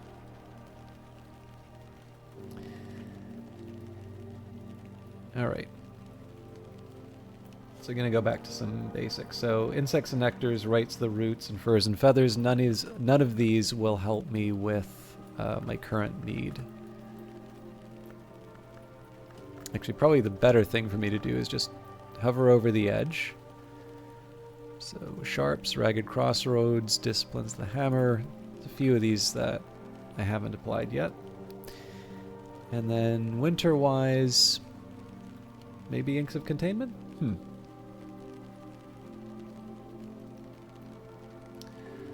So some of the others I'm looking for, Stone Stories is Scale and Nectar, and Edicts Inviolable is Heart and Moon. Birdsong's just waiting on Leaves and Thorns, so I think that's a Nectar and Grail.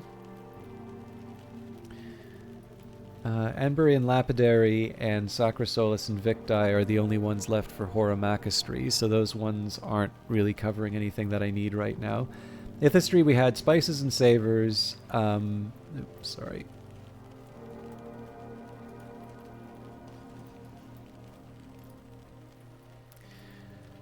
Dealing with the spam. Okay, so Spices and Savors, Pyroglyphics we just finished, and as we said, Purifications and Exaltations, Preliminal Meter, and Solutions and Separations. Solutions and Separations is Knock and Moth, so that doesn't cover me. Well, technically with the Moth, we could use the Ramsund here, but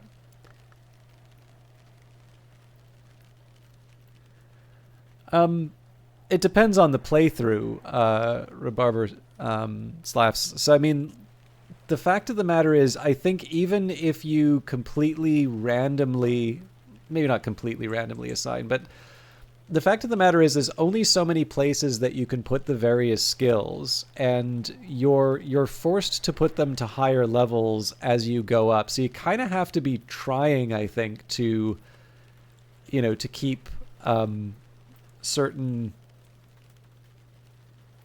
Like if you're you have to kind of be trying to avoid the ones that people seem to think are the best. Like obviously there are a couple of skills in here like Edict's Martial where generally it's a good idea to give that a very high level because it just has unique unique memories and things like that that you can't get elsewhere. But the fact of the matter is that like the efficiency of placing certain skills in the Tree of Wisdoms is a lot more of an illusion than a reality in my my experience. Like there's nothing saying, let's say you put drums and dances at a low level on the Tree of Wisdoms. There's nothing actually stopping you from leveling it up. It just means that you're not putting something onto the Tree of Wisdoms at a higher level, which means you'll be down an element of the soul. But the fact of the matter is that like I always have more elements of the soul over like left over at the end of the day once I have a few things inside the Tree of Wisdoms. Having the extra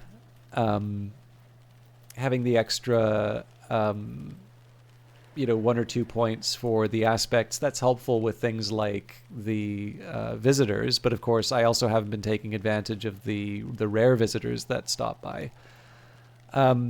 So again, you allow yourself to kind of go to those higher branches a little bit faster. But to be honest, like I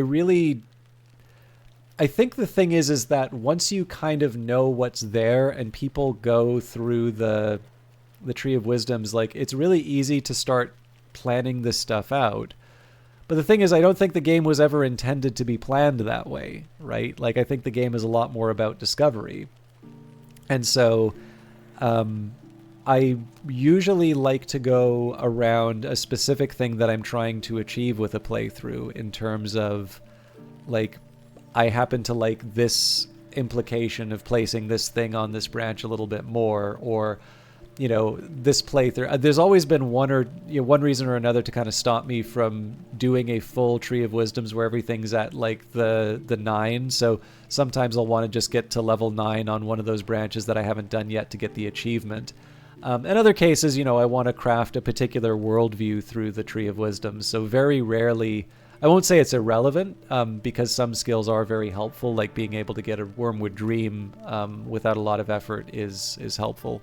But I just don't think... like, the thing is that I think it's very easy to forget the person that you were when you first started playing this game. And the thing is that there's a lot of people who have played this game. In fact, I think there's a lot of people who will play this game and only ever enjoy it once. And their experience is not ruined by the fact that they didn't do an optimal path through the Tree of Wisdoms. And in fact, I mean, and it's especially because people really seem to want to reset their playthrough once they learn that there are 2 different texts depending on where you put it in the Tree of Wisdoms. I really do think it's nice to just rather acknowledge that you have more wisdom having played, and then just try and shape it to your interests rather than try and pursue the theoretically perfect playthrough. I tend to find that is an idea that maybe gets in the way of an enjoyable playthrough more than it helps. But again, that's me kind of talking my book here, right? Like I wouldn't want to tell anybody, if they're playing correctly or incorrectly. I think there's enough variety inside of this to make it sufficiently interesting. Okay, so sorry for the digression on this, but I am noticing, so we've got purifications and exaltations, solutions and separations, and preliminal meter. Now, none of those are winter or edge tech or skills. And likewise, under Skolakosophy, which was the last batch that I had, we have horns and ivories, orchids and narcotics, serpents and venoms, and pentiments and precursors. Oh, hang on. Oh, yeah, no, pentiments and precursors isn't gonna do anything for me here. So it seems to me like my whole plan of looking for edge and winter, like Disciplines of the Scar, I guess we can put a little bit higher, but that doesn't really accomplish a whole lot.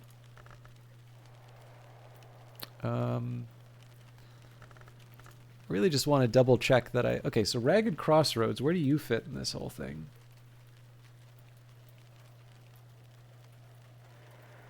This might be one of my free ones. Okay, insects and nectars, rights of the roots, furs and feathers, stone stories, Tridesma Hyra, edicts inviolable, leaves and thorns, drums and dances, sacra solis, invicti, amber and lapidary, spices and savors, purifications, exaltations, solution separations, pyroglyphics, preliminal meter, horns and ivories, orchids and narcotics, serpents and venoms, pentiments and precursors, inks of revelation, glass blowing and vessel crafting, quenchings and quellings. So for some reason, I don't seem to have made any use for that. So what I'm just going to do here, I'm going to set aside Ragged Crossroads. We'll deal with it before the end of the day. But I think let's just make some progress, and I'm going to go all in on Inks of Revelation. And as it turns out, I actually only need 2 more levels of that, so we can just apply the Ramsund and the Transformations and Liberations, and we're good to go there. So the only catch is I don't think I'm going to be able to get the 6 by the end of the day, but I can definitely get 5 Lantern or Moth. So with that in mind, let's leave aside a tryst here. Glimmerings gives me Lantern, so that's 1. Foresight also gives me 1, so we're actually at 2.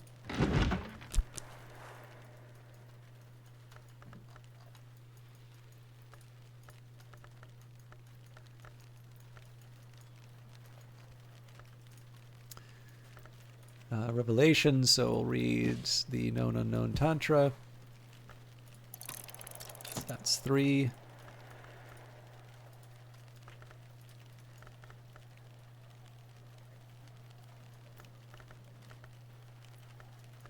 Yeah, these are fine.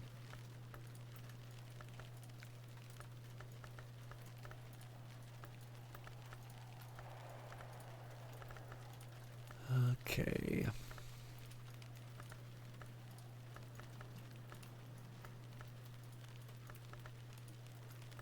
Unfortunate.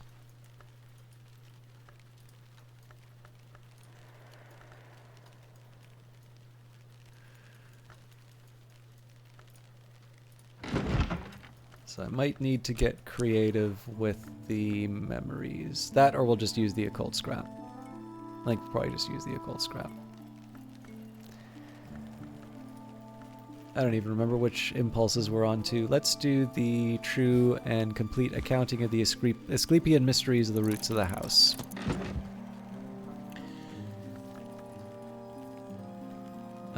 Okay, so we've got 1, 2, 3, 4, and I need a 5th. So in this case, I'll just look at some art.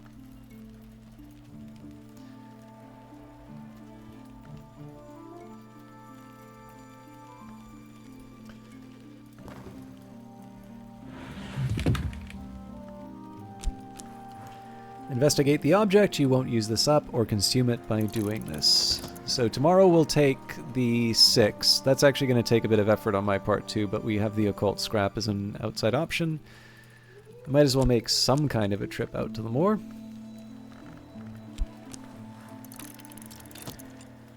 And then we're on to Crowcross Sands. Why did I think I could do that? I can never remember which one of these works. Snow Stories, really? Oh yeah, because it's got moon.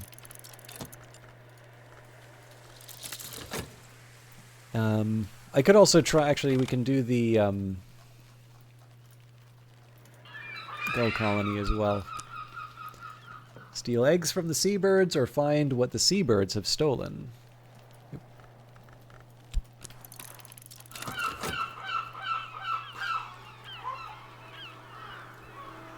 Alright, that's usually the hurry the heck up sound.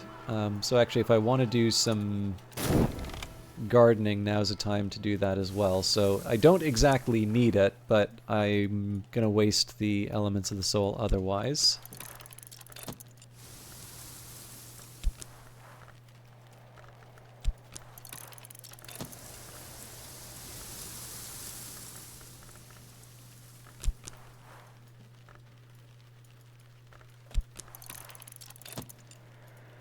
I think the grapes are, yeah, spring and summer, so we can also grab some extra goodies.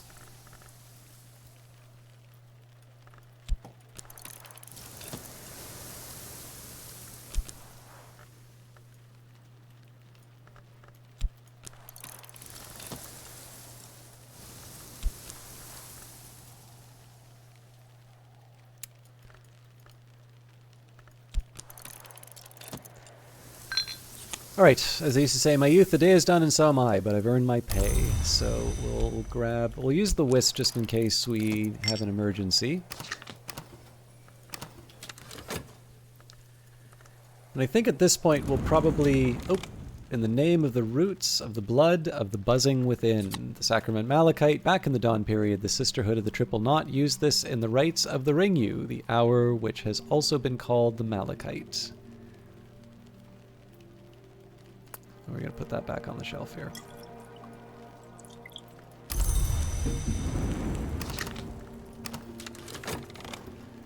And I've learned something, or perhaps just remembered it. Yeah, I don't know. We can get a couple more memories out of this, but honestly, at this point, I think probably just unlocking the room is a little more interesting. So, a honeyed forbidding. The air is thick with the sense of honey and yew berries, enough to daze the heart and mind.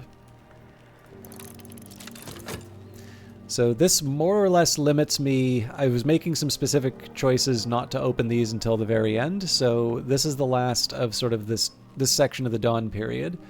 We need moon or rose for the perilous path, and then moon or rose for the sagging dock, and finally forge, knock, or sky for the impermeable cell. Right, Carries. A spired city is dimly visible through a vast rolling wave. Signed, Nina Lagasse.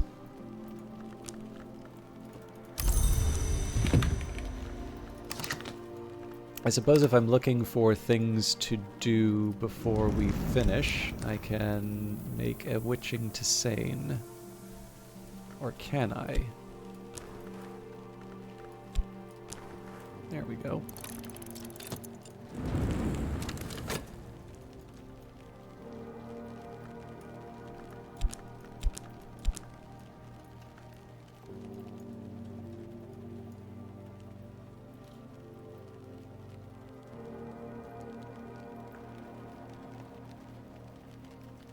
Now, if I want to get very twitchy and obsessive about the Tree of Wisdoms, one of the things that I might do is reflect on the all of the moth and sky that's available to me,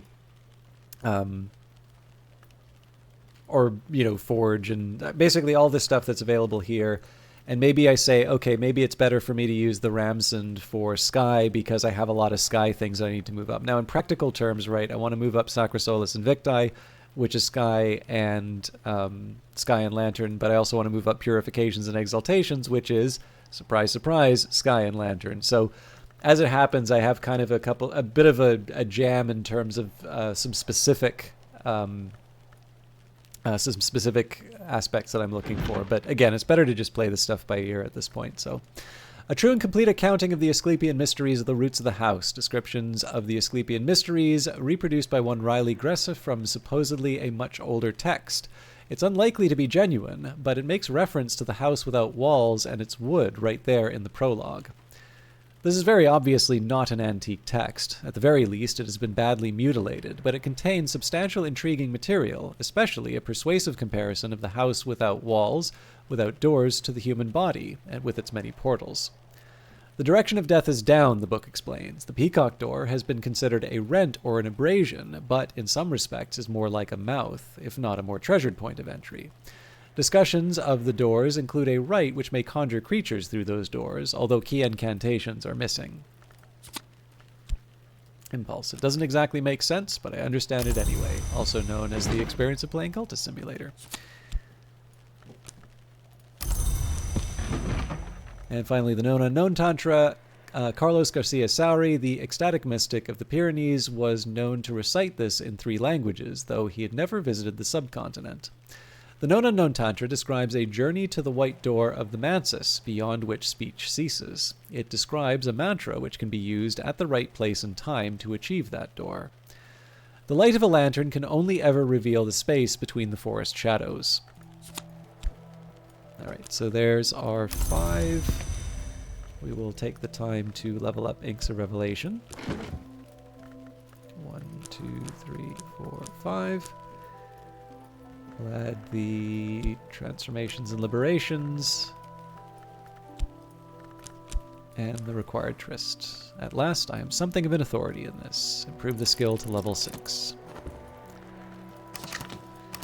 And at this point, if I want, I can try and make some stuff, but I guess I kind of want to just move on with the day. Like, use every element of the soul by the end of the day is more of a me thing than anything required in the game, so.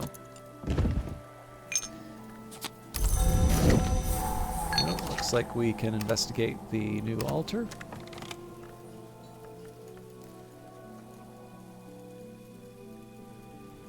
Alright, last of the books. And there were 2 books here, I forgot. Chapel Malachite. The Ring-Yu says, "Never speak of this mystery. When the Thunderskin was mortal, he loved me first, and so the Grail destroyed him. Now the Thunderskin delights forever in my succulence.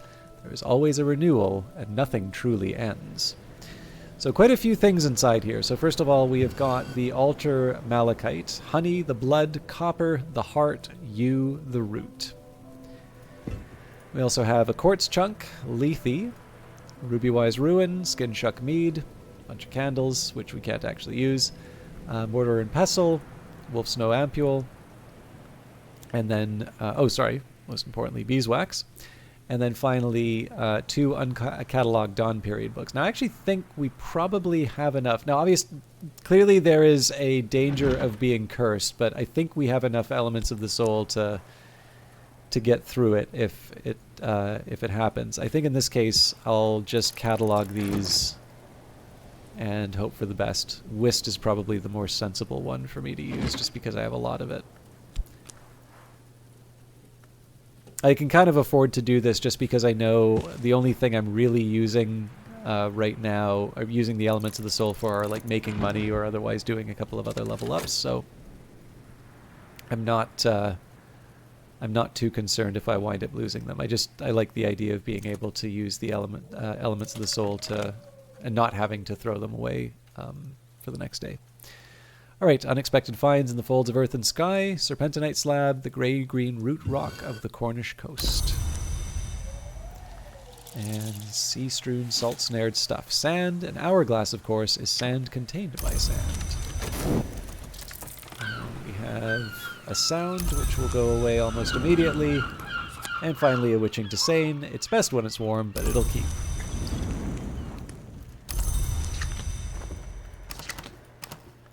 Okay, so looks like the vegetables are still... Once we have all the skills back, I'm going to take some time to sort these out.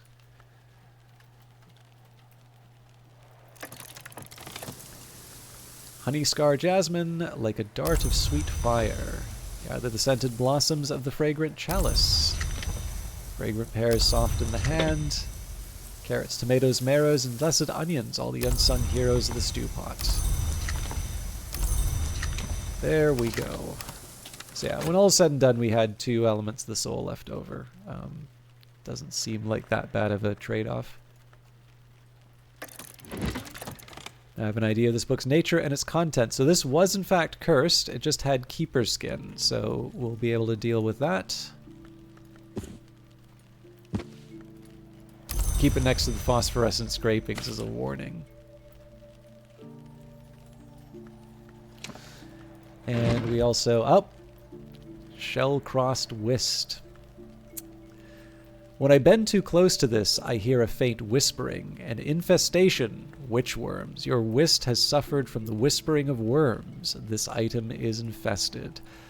As the sun is coarse, so we will need 7 winter for the witchworms. So this shouldn't be that hard for me to sort out. I mean, I'd prefer not to have to use the Wormwood Dream to get rid of it. But the shell crossed. My thoughts are tangled and unfamiliar to me, something of those who came before. The carapace cross has always lingered in humankind. It's risen now in me. So the thing I am most worried about is getting rid of the shell-crossed Whist tomorrow, and it taking longer than I will need to get the bed back. I don't think this will take the full day, so I'm gonna risk it. But I do need a contingency plan if I need to use the many-faceted lesson.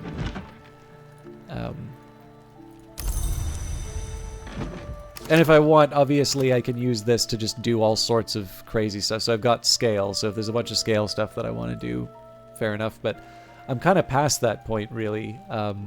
We're really just focusing on opening rooms at this point. So yeah, a little bit of a shame with the shell-crossed Whist, but we'll get over it. Now, if you folks don't mind, I know I've been a little rambly ever since I got my tea, but I think I'm going to take a second break just to refill that tea. I am actually feeling quite... woozy. I think I may even just say, when I do that sort of voluntary presentation, just say, look, I wanted to do some slides. I ran out of time. Sue me. So I'm gonna try and take some time just to, if I can, shake the fuzz out, do whatever I can, and just, try and refocus. As always, if you would like, now's a good time to get up, have a stretch, maybe make a cup of tea yourself. But I don't know. I feel like I need to just try and maybe, I don't know, run a lap around the apartment building or something, and just try and get a little more energy going. Anyways, thank you all for watching. I'll be back in a few minutes. Hope to see you there when I'm back.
You would have had plenty of time, Zero, to raid the library. Thank you, everybody, for your patience. Obviously, that one, I don't know if I should ever listen to the Twitch numbers in terms of people who might be watching. But yeah, I'm bad at kettle math, I think. But I've got my tea now. I'll let it steep, and we are ready to finish the night. So I know this has been largely kind of digesting a lot of the stuff that we got over the course of the salon on Friday, but it is kind of worth just thinking a little bit.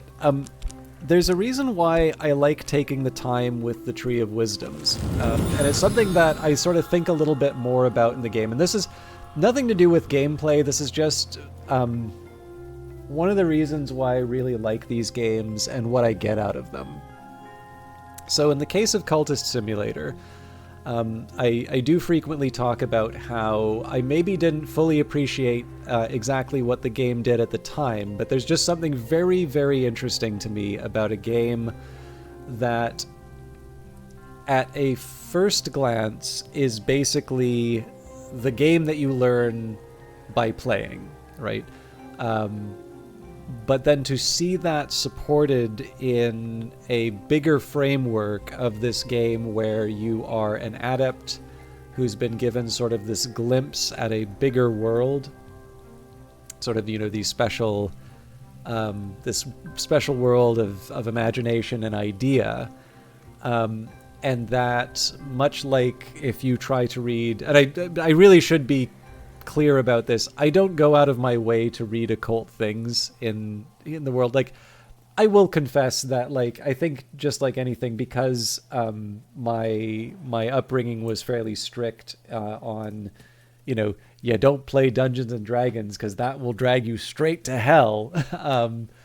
Obviously, if you do have an opportunity to encounter stuff, I think I told this story a couple of streams ago where, like, all that really accomplished was when my middle school library had a full encyclopedia of the occult, I was going to go and, like, take a peek whenever I could just to see what was up. And that was sort of where I first found out about figures like Aleister Crowley. But to be honest with you, like, I know him much more now as the guy who had, like, a tiff with William Butler Yeats than anything about, was it Thelema or whatever his belief set was. But yeah, so, like, the thing is that I don't really go out of my way to find a lot of, like, grimoires or anything like that.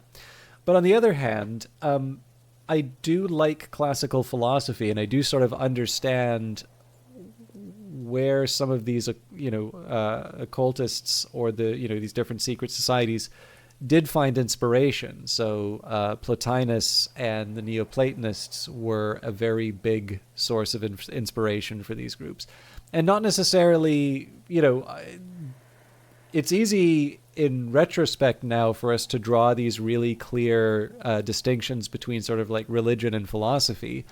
But when you do get to certain Neoplatonists, like once you move past Plotinus, once you start looking at sort of like a Porphyry, or maybe not Porphyry, but a Proclus or a Iamblichus, like that really is where you're starting to get into some, like in some cases you're specifically talking about things like theurgy and that. So this is a distinction that's easier for us to make today, but and there's plenty of other examples, right? So you have Isaac Newton sort of ransacking the Book of Revelation to try and find the date of the end times and his alchemy and such. And with our perspective in the 21st century, we can maybe distinguish which of these are more fruitful lines of inquiry than others. But it is also fair to say that there are a number of people who are quite accomplished and definitely very interesting thinkers who have, for one reason or another, found these ideas to be quite compelling. And actually another good example of this would be somebody like John Dee, right? A mathematician, as well as somebody who I think is probably better known as an occultist. So in any case, I'm probably not the best person to make this. What I'm really doing is just putting a massive scaffolding in place to establish my lack of credentials to talk about this. But I think it would be fair to say that I think most people, when they think of the occult, they kind of think of hidden knowledge, difficult, mysterious texts, and various reasons for it. Either they are mysterious because they feel that the knowledge needs to be hidden, either for their personal safety or, because you want a certain selection mechanism. So a modern example of this, by the way, there was a series of internet mysteries called Cicada 3301, I think.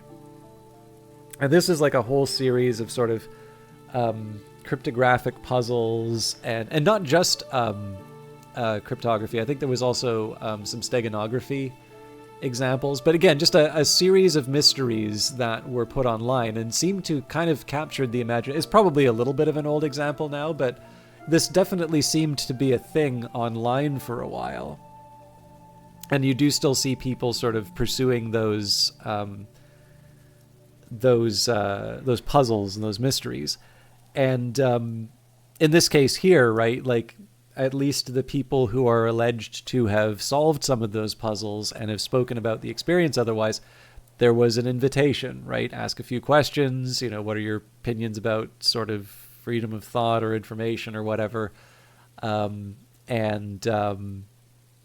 Obviously that because there is a mystery, there's also, it's territory ripe for abuse, right? Like some people are just going to take that mystery and say things that sound plausible or maybe even incredible, but the group has built up such mystique that people believe it. But, one way or another, right? It's not even something that isn't present today. It just sort of has a different perspective, a different sort of layer to it, a more modern layer to it. But in the end, the idea of sort of hidden knowledge and only the elect are given access to it for one reason or another is certainly a very old idea. So one way or another, Cultist Simulator represents all of that, again, because you play it, and unlike most video games, it only gives you a tiny little glimpse at what's going on, and then you sort of need to piece together this fragmentary and sometimes even seemingly contradictory information in some cases. And it's also a roguelike, so you probably lose a few different times, but ultimately, in the end, you achieve a victory of some kind, and you sort of realize that it isn't just a bunch of random stuff going around, or that there is actually a way of handling this game, and sort of you live that process that your character does of sort of uncovering these hidden mysteries and gaining a better understanding of the world. And of course, there are even deeper mysteries, and there's even more information if you go and read and reread, and you become a bit of an obsessive with this game like I am.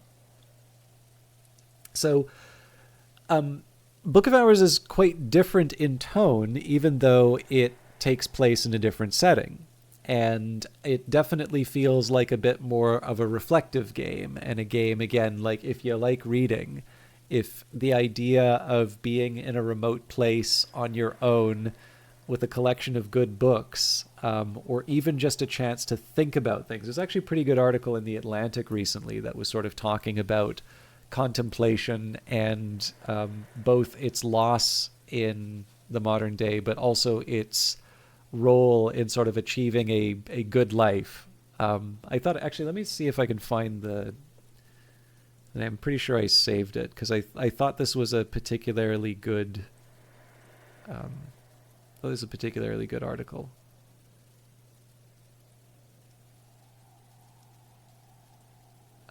So the title I'm seeing now, I wonder if they changed this. 3 Ways to Become a Deeper Thinker.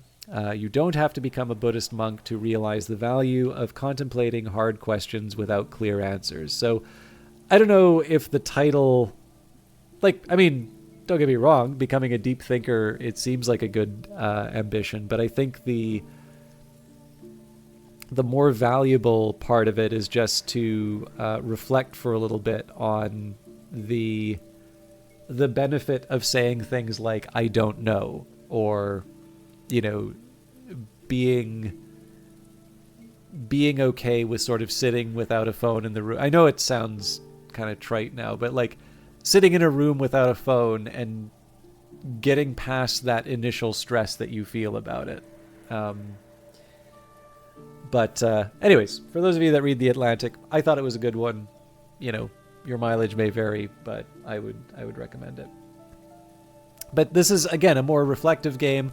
You can also get some sort of ideas of sort of healing and taking time and just sort of, you don't pick up a med pack. You're slowly recovering over time and gaining a better sense of yourself. But one of the things that I really can't escape in terms of impressions for this game are, and I can't even remember where I originally started thinking about it. I think it was just sort of one day I was describing the leveling system to someone, and it was sort of like, actually, there's a little bit more to this. But, you have your basic elements of the soul, and you start with no skills, although, you read your journal and you get the basics of something.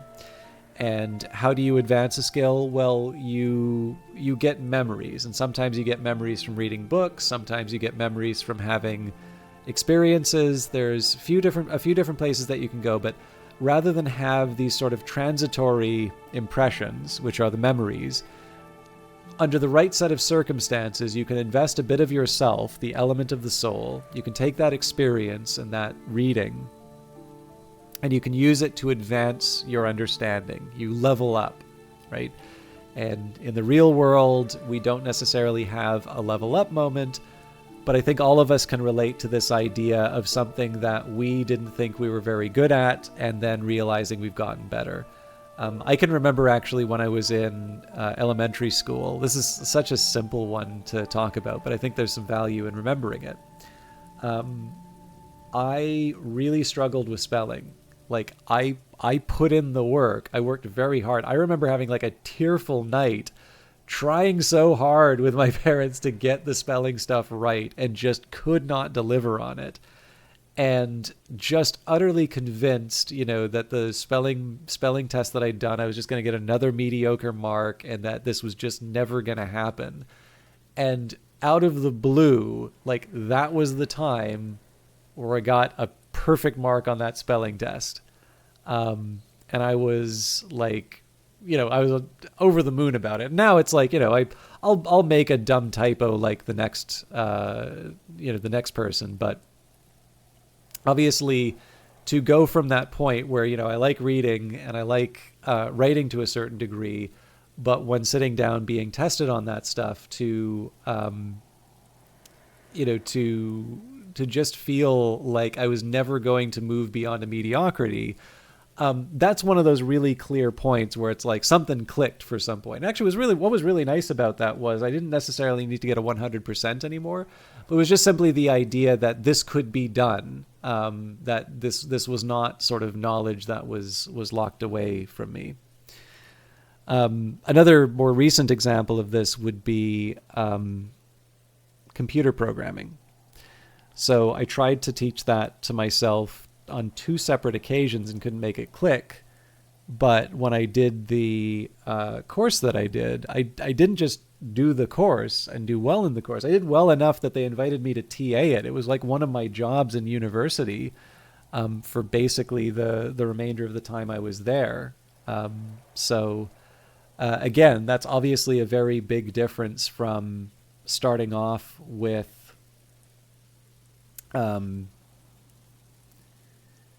just kind of starting off with I'll never get this, to, I don't know, being able to say to the students, I was like you once upon a time. But, what actually went into all of that? Well, a more structured way of thinking about these things and working hard, and not just working hard, but trying to look at the problem from another angle in a way that sort of allowed it to be this thing that not just other people understood, but something that I could understand and could sort of possess as knowledge, something that I could say for myself, I understand and know this to be true. This is one of the reasons I like logic so much. But again, that's not the end of the story in terms of Book of Hours. One of the things that I think is most interesting about it is that you don't just level up the skills, right? And in some cases, this is not a knock on other RPGs, but it never occurred to me that this was sort of an unspoken assumption. But in a lot of games, the skill is sort of the destination in and of itself, right? So you are leveling up your MMO character. There's a level cap. You have to pick where you're putting those skill points. You know, a little bit like Rabarbaslav's question here. Not to single it out, I just think this is a good example, right? If you think that there's a boss fight at the end and that you're going to need a particular set of skills to align well with the other members of the party, you're going to care a lot about where those points go because you want complementary skills. You want ones you're going to be able to deliver on. There's a lot of thought that you put into the skilling that you do in an MMORPG, but there's no boss fight in Book of Hours. What happened? It basically in the end that these skills are going to be like the thing that you get. They're the number that represent the work that you've done. If you're playing Dungeons and Dragons, they mean that you get to do something even cooler. You can cast the bigger spell. It's easier to club somebody over the head. I'm obviously trivializing, but I think most people kind of understand that the number go up for skill is kind of the reward on its own. Whereas in the case of Book of Hours, again, a game which is a little more reflective, and it's a game sort of about knowledge, the acquisition, and the ordering of knowledge, those skills wind up on this tree of wisdoms. And ultimately, the way I like to think about this is that it communicates kind of a worldview. That ultimately your skills are not just a mechanism through which you bring about changes into the world, or even ways through which you understand more and more text. Although I think in that case that's a really cool application of skills because it sort of speaks a little bit more to that sort of rolling snowball of knowledge. But again, this idea that those skills that you're leveling up, those points that you're putting in, the destination for those largely are going to be a representation of how your character thinks about the world. And of course, once you start making a stand on a few of these things, once you make a few decisions, you grow as a person. You have more of elements of the soul. And I don't know, it's definitely something I think about a lot when I play the game. But it's one of these things that I also sort of feel, I think because I've landed in a spot where I feel that I'm using more of my skills and I am feeling a bit more appreciated in my work environment than I was before.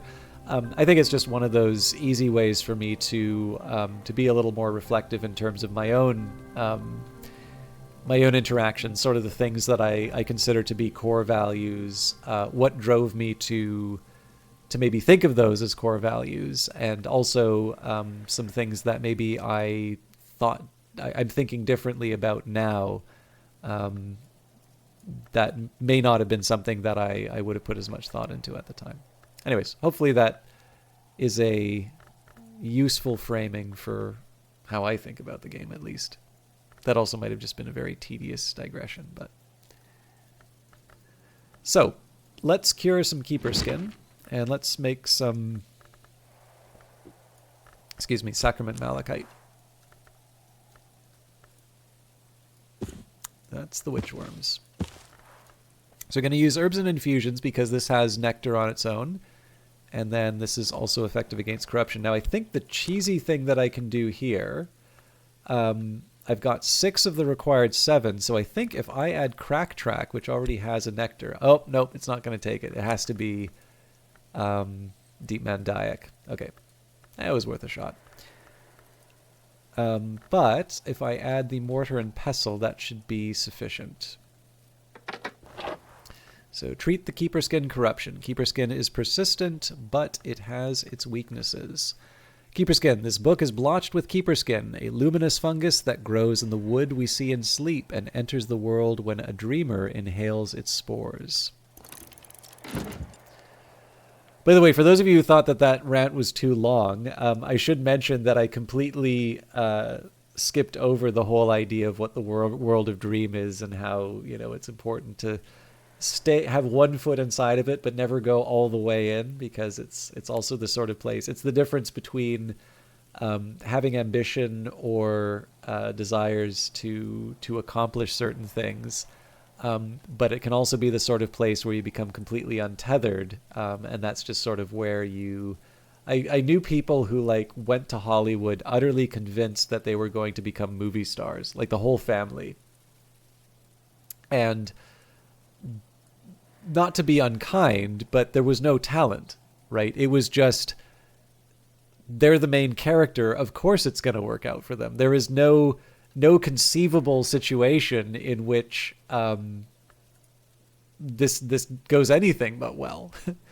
And obviously that led to, no small expense, but also just a lot of, heartbreak, really. And that always feels bad. So that's kind of the negative example of what staying in the world of Dream is. But the thing is that you want to be open enough, you don't want the possibility of being, I guess, not to get too reflective on it, I guess it could be a little bit like romantic entanglements, right?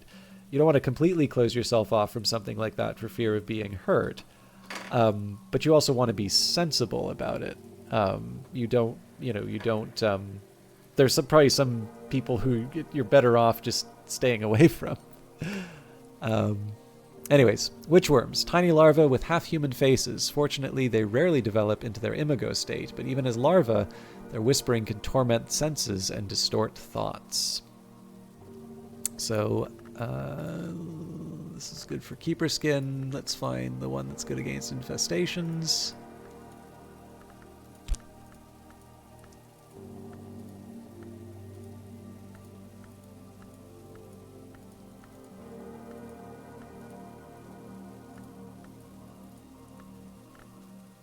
All right, and I gotta find one of these that's good with winter, ideally, but I can get by if not.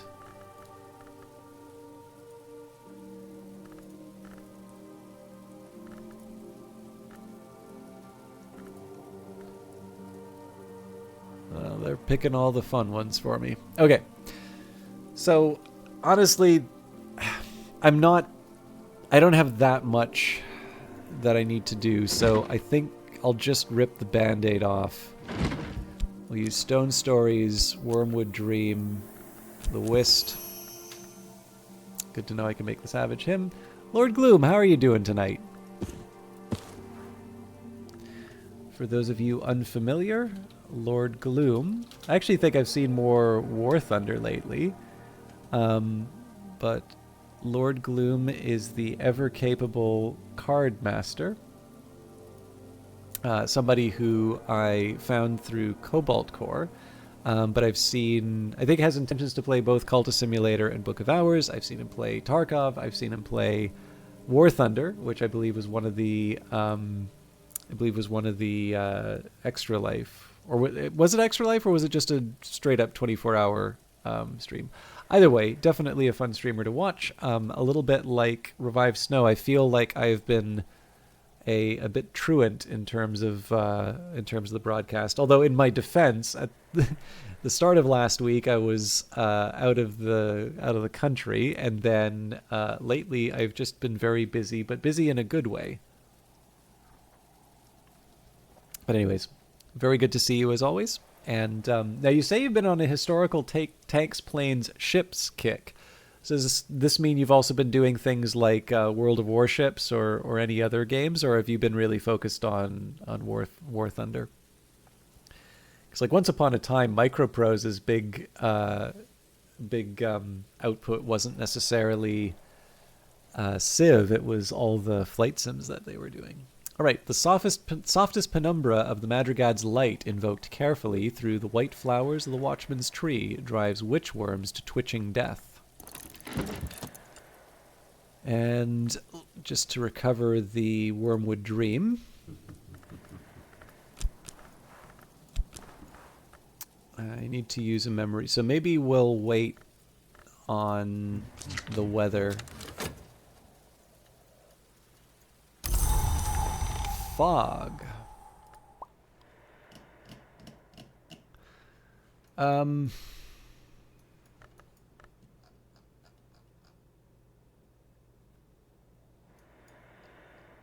glass blowing and vessel crafting could potentially benefit from that.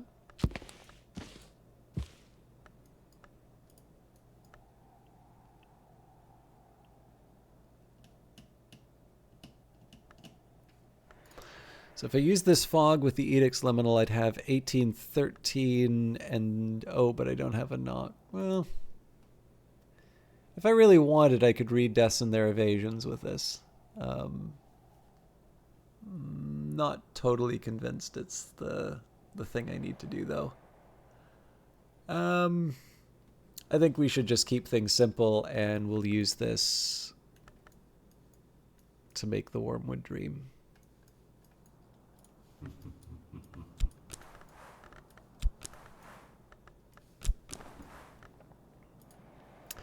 Recall a forgotten crime of Moon and Winter.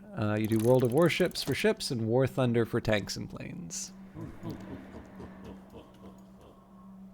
Alright, so what else do I want to do?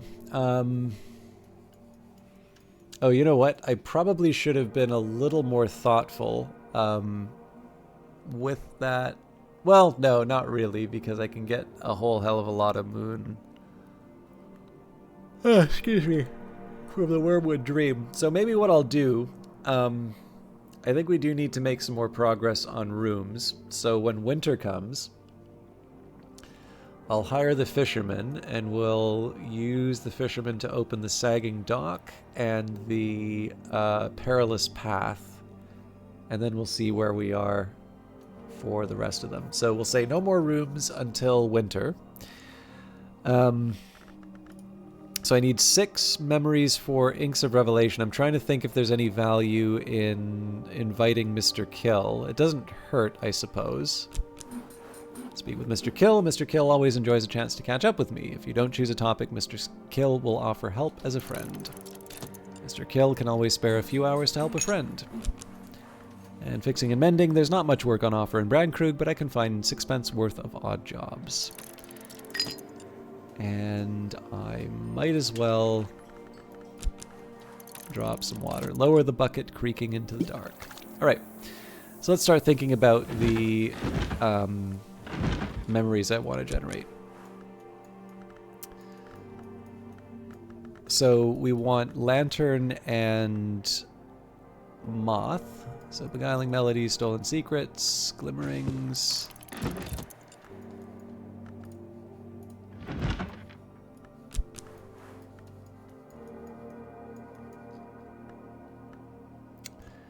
On to Locksmith Stream's Stolen Reflections. The Reading Room.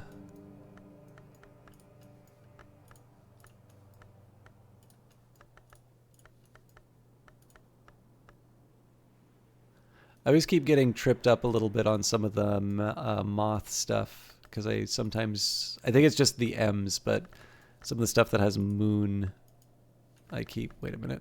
I need Foresight. We are on to Bancroft's Diaries. Oh, what a hardship to read that one again. Regret, Satisfaction, Hindsight, Gossip. So the Gossip's a good example of that. It's Rose instead of Moth. Impulses, and we're on to Malachite Supplications.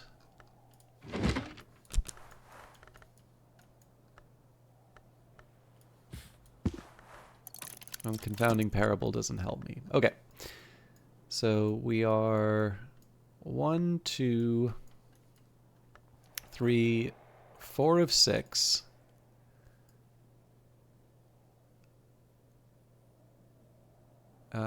Five of 6 if I look at a painting.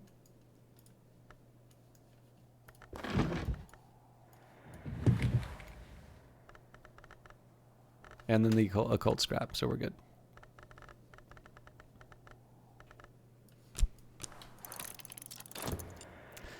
Also, I should get rid of the shell-crossed whist before I think of anything else. So I've carried a memory like a flambeau safe through the mazes of night. This will complete once dawn has come. So take the water. We will take the shell-crossed whist. And this needs 5 lanterns. So Discipline's the Scar is an option, but let's try and hold back. I can't use Inks of Revelation, otherwise I won't be able to level it up. So Watchman's Paradoxes does the trick. Cure my malady, I've supplied enough lantern.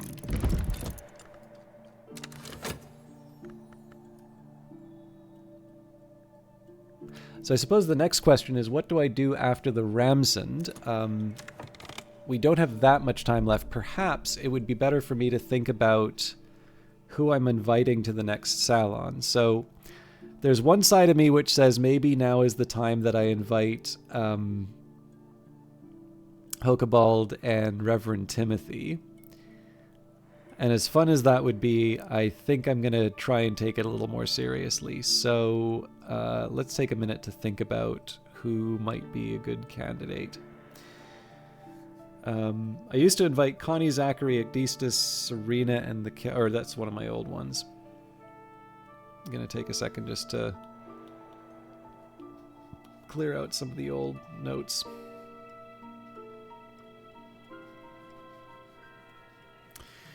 You know, maybe one thing I could try here would be, let's invite some of the candidates for, I'll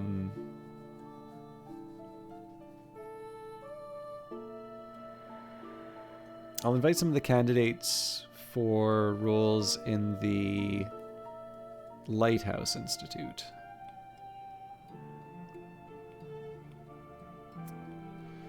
So I think we've got Schaller for that, Strathcoyne, Bichet, Madame Bichet, Arthur Moore. So that's 1, 2, 3, 4. And then maybe someone new. Definitely an unusual crowd, but so what are my options here? So Eason, Fekri. I actually don't remember if we have inspired Eason or not.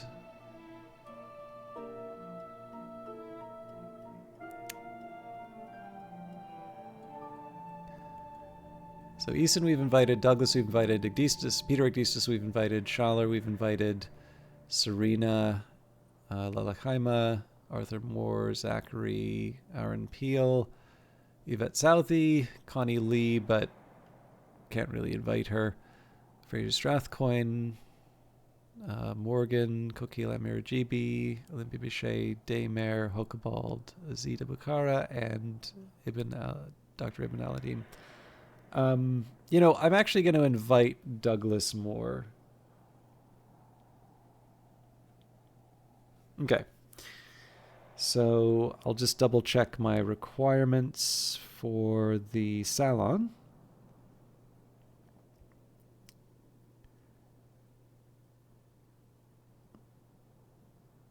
So lantern for the two Moors, heart for Schaller, scale almost certainly for Strathcoyne, which apparently I didn't write down. And forge for Madame Bichet.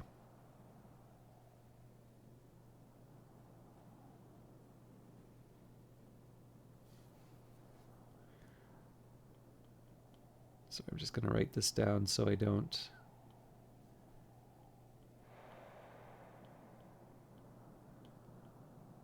So Orange Jumble feels like a good default. Actually, I'm going to take... I'm sorry, I know I've been sort of paused on the same image for a little while, but I'm going to take a minute here and see my options. So for Lantern, there's not that many Lantern options, but they're also fairly straightforward. So like the Madeira Cake or Orange Jumble and the Stuffed Golden Marrow, both of those are like two puddings and then something that counts as both a first and a main course. So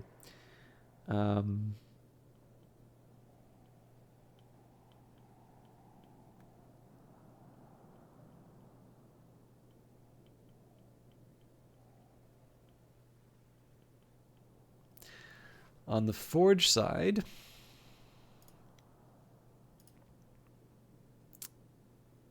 lot of options. So orange jumble also counts for that. Steamed vegetable spring pie is also an option. Stargazy pie, which would also cover us for moon if we needed it. Ham and potato bake. Roast pheasant. Roast beef. Almonds, side dish. Yeah, actually, maybe we'll think about side dishes. So almonds, magnificent roast potatoes, roast potatoes, game chips. Okay, so let's say some sort of potato.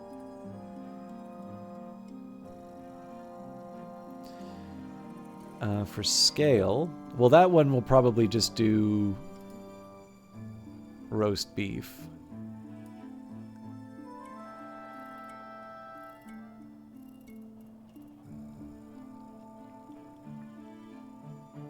Which leaves me sort of a free heart. Now, there's heart in just about everything, so this is definitely not a hardship.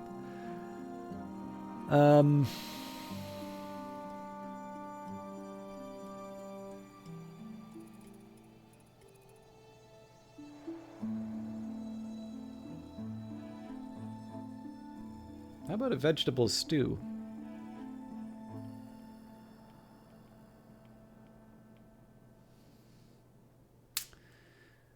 All right. So then, for Second Flush of Sam, for Arthur and Douglas Moore.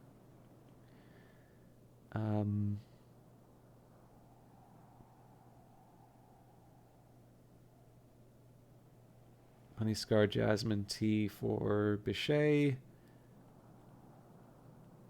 Baby Water for Schaller. And I think Strathcoin... Well, we got Strathcoin Whiskey. We've got a few different items. Hey, Vanguard Master, how you doing?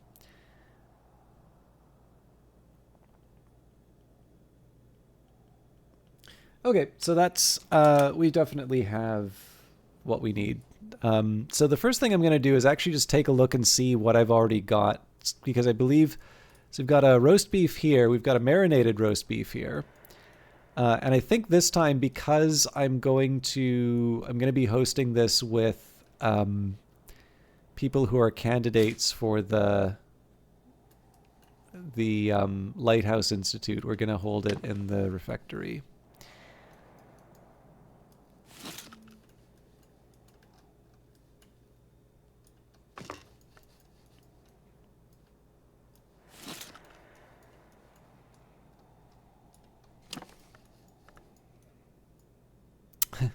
You and me both, sir.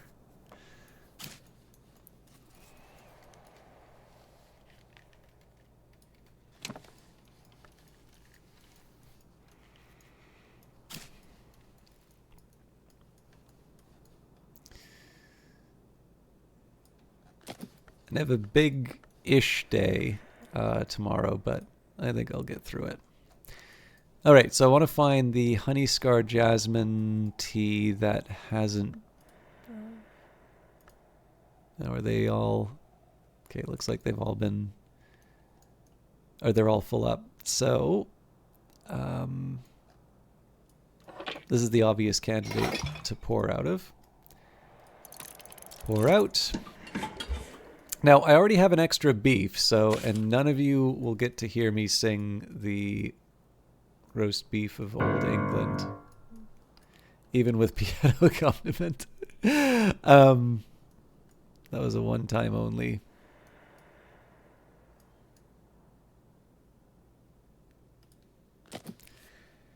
So that one, somewhere along the lines, I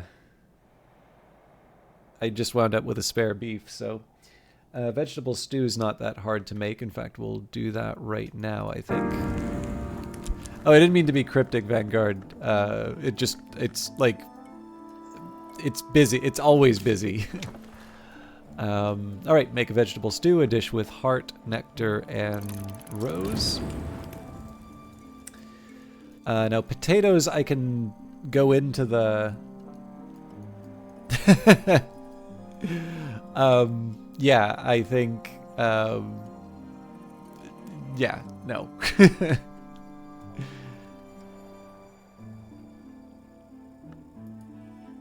um...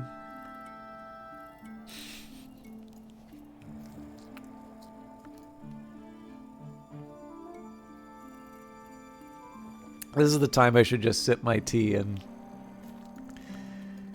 smile. You can't see the smile though. But yeah, so I'll grab the potatoes out of the vegetable sack. And then I think we need to take our chances with the golden marrow, but I can live with that. So the only other one I wasn't sure about was the jumble. I need almonds and sugar for that. Oh, hey, we already have potatoes. Okay, so we'll go to work. I guess we don't even need to worry about the dripping that much. To have not magnificent roast potatoes?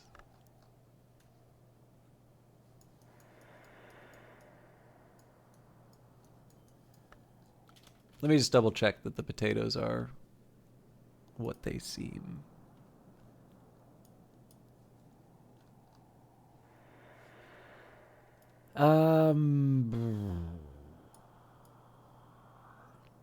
Yes, they do give us forage. Okay, so seeing as I've got spare potatoes. Oh, here they are.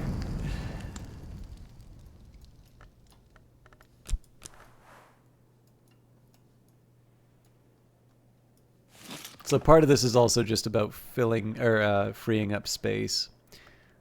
But I am willing to guess I don't have sugar.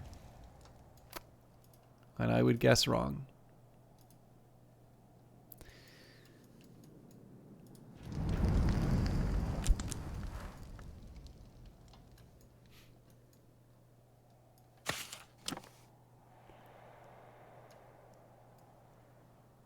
So yeah, let's just toss some almonds in, and oh, do I need the spice? I guess I do need the spicing as well.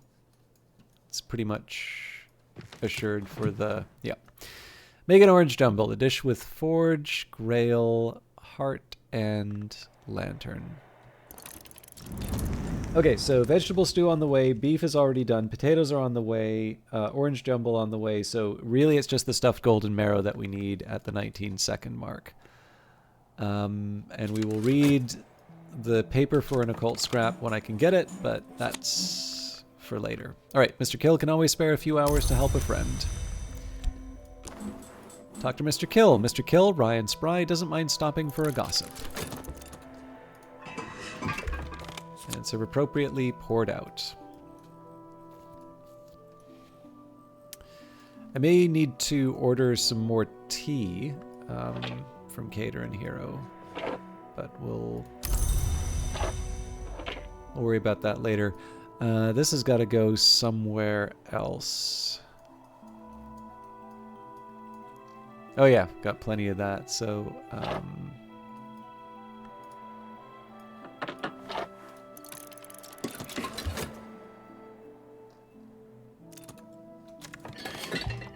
pour it out. At this point I'm just gonna kind of cram it all in the same area. We may need to move the vase of lilies, but I'd prefer not to if I can. I don't think we have a... I think we're gonna have to give some kind of alcoholic beverage to Fraser, but...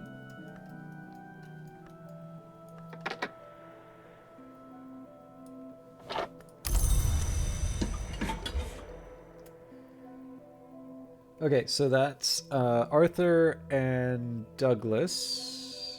Let's try and give something a little more flavorful for Schaller. If I can. I mean, maybe the water's the only thing that... Blue Crown... Yeah, Blue Crown doesn't do it. Nope, those are my options. So, we will pour the water then.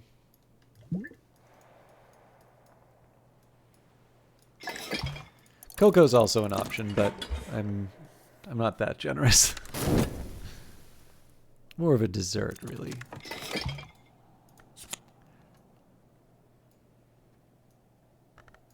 Is this Strathcoin? It is. Is that my only Strathcoin? Nope, we've got one here as well. All right.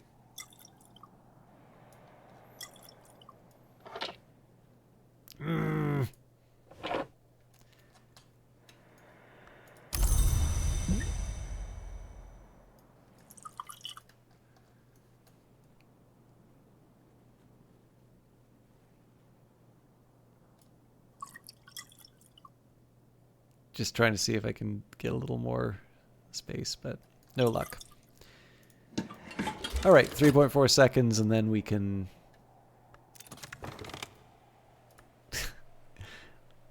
That's almost a sarcastic level of clarification. Sign CI, a sacrifice. A silent crowd watches a robed priest drown a struggling victim in a bowl of rainbowed oil. All right, let's ransack some vegetables. Yeah, no worries, Vanguard. I'm actually almost done anyway, so we'll identify as a marrow. This is a marrow. Promising. But have a good night. We will see you sooner or later, I'm sure. Oh, you know what? I'm going to change my mind because we have a witching to Sane, which I forgot has heart. Yeah, well, it's not like my hours have been very consistent. I am working on that. I realize the trouble with that is, you know, getting enthusiastic promises of reform are sometimes, you know, worse than, you know what, we're gonna put some of these on the shelf. Oh, I think we're gonna have trouble. Okay, let's move this one over here. There we go. This can go to the inventory. Yeah, I mean, constant enthusiastic promises about how things are going to change does not exactly inspire confidence on the part of viewership. Needless to say, I am aware of the fact that I tend to struggle to make my usual streaming times, and I will not lie. I don't think that streaming is the most important thing that I am doing in all circumstances. You know, people do subscribe. People do like the stream. There are people I like who watch the stream who don't get to see it as often when I don't stream in that 7 to 10 window. So if I can, I would like to. I'd like to make those people happy.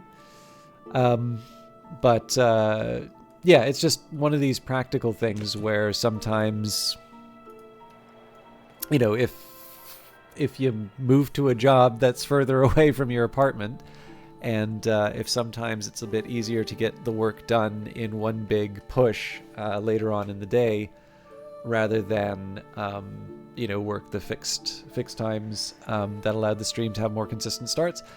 Sometimes this means that I just need to, you know, I need the time to get everything together. But where I can, I am trying to minimize those times where it goes obscenely late and telegraph as best as I can when I think things are going to be sort of interrupted. So, but yeah, this week I'm gonna give it a shot. But I definitely have some things that I need to get through for the next little bit. All right, an acrid marrow. In Brandkrug, they take their marrows seriously. This is not a marrow conducive to harmony. I don't think I read the pale marrow, but it's elsewhere now, so let's see. I think I'm just gonna put them where I can manage, and we'll worry about fixing it all later. Now, the good news is that I only need the golden one. As I am investigating these sacks of vegetables, I'm building an inventory, so I don't need to do this search next time.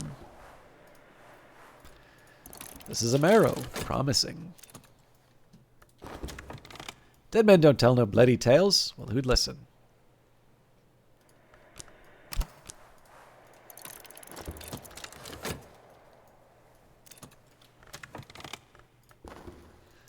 A golden marrow. In Brandkrug, they take their marrows seriously. This is accounted a beauty among its kind. All right. So this is the one I was looking for. We are completely out of space.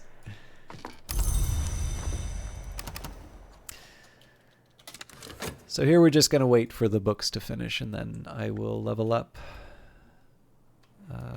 Inks of Revelation.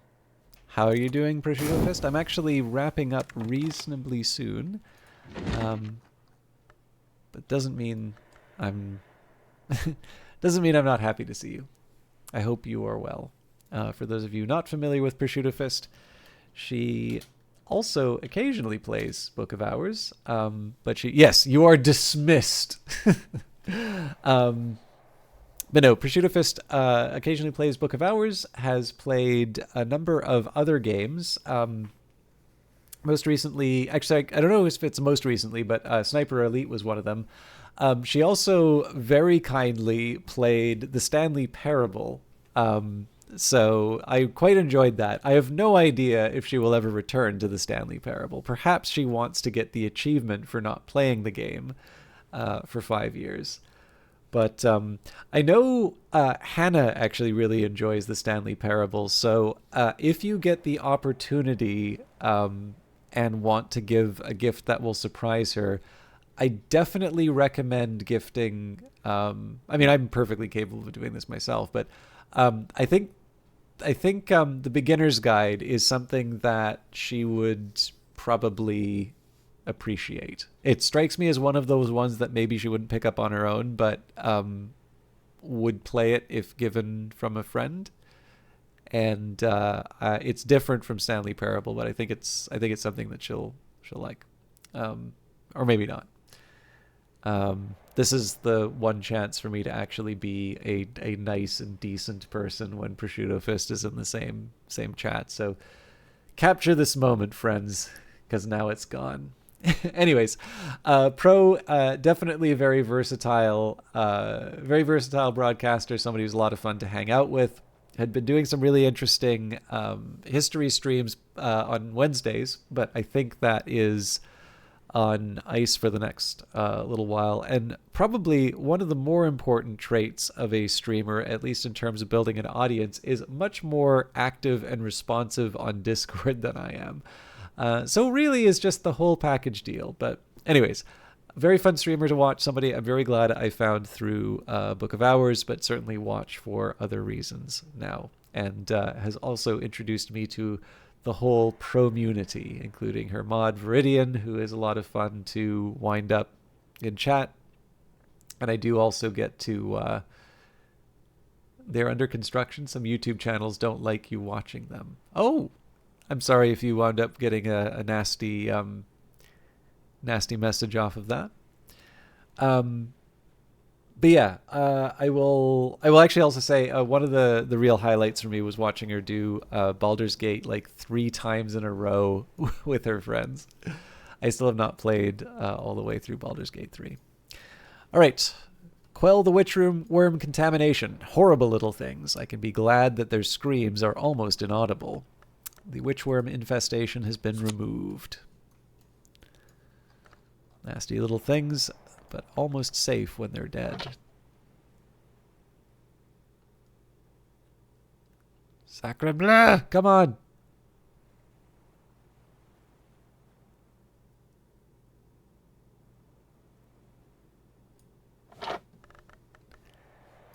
All right, so we'll put as the sun his course. We could probably read that, so we'll put it on the to read shelf. Although really, this isn't a glimmering shelf anymore.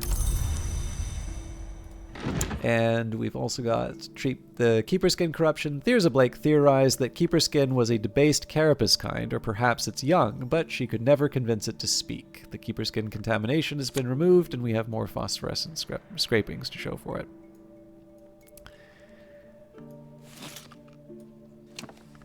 And the Book of the Extinguished Heart, so that is a pretty high-level heart text. You can put that beside the Book of the White Cat. I love this cover.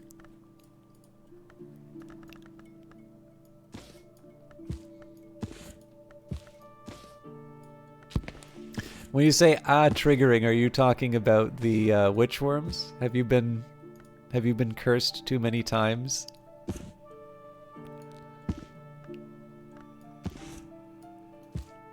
Madam! Oh, Baldur's Gate. Never mind.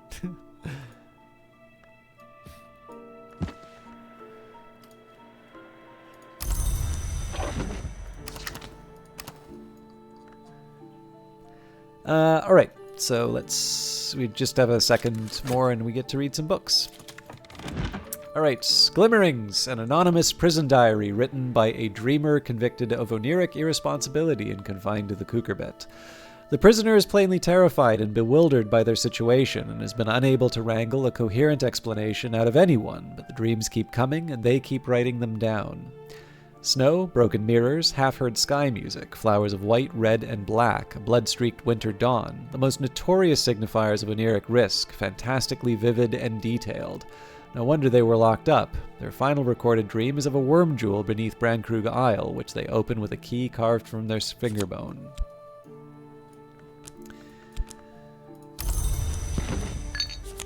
As I used to say in my youth, the day is done and so am I, but I've earned my pay. The Locksmith's Dreams, Stolen Reflections, the fourth volume of Teresa Galmier's expansive work, no longer a discussion on the dreams of artisans, but a valuable survey of other works. The tone is calmer than that of Trespasses, but occasionally fearful, even paranoid. This volume was published in 1926, but almost immediately recalled and pulped by the publisher at the request of the author or possibly the authorities, depending on which story you believe. A few copies survive.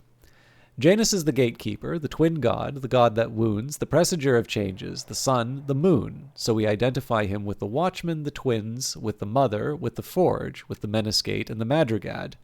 He cannot be all of these, can he? The Flamines knew the church, knew the dry land, knew Elagabalus. Is he then synthesis, or is he something else? In Gallicaea they call him Aeneas Lamius, but the Obliviots are notorious for their slanders.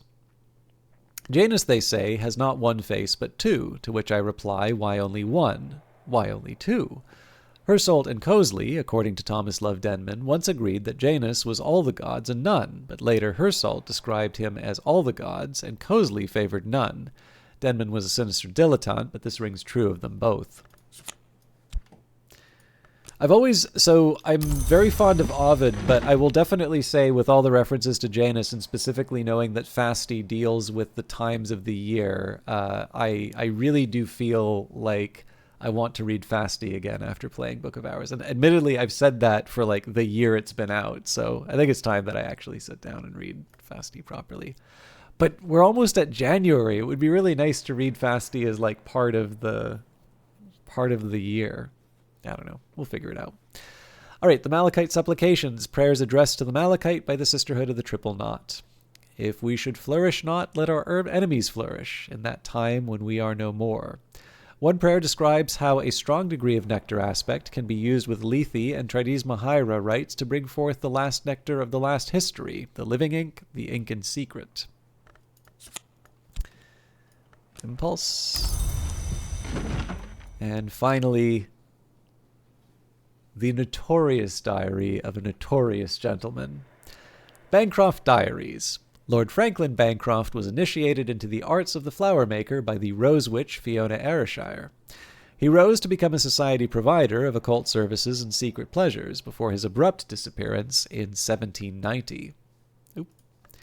Bancroft seems to have been a talented adept, but devoted his energies to frustratingly whimsical projects, arranging grape-fetching races between Mansa spirits, teaching percussagants to juggle, and conjuring storms of imaginary blossoms for the rose witch Ayrshire, who resolutely refused ever to couple with him. Bancroft spends 20 pages bemoaning this last. The mantra here recorded is a high and exacting magic which can be used to pledge one's spirit to the watchman, beginning an ascent to the house. Bancroft boasts of his ability to recite it when in his cups. He also had it set to music for a performance with fireworks at Vauxhall Gardens. Okay. And with that important bit of wisdom, we will now level up Inks of Revelation to level 7.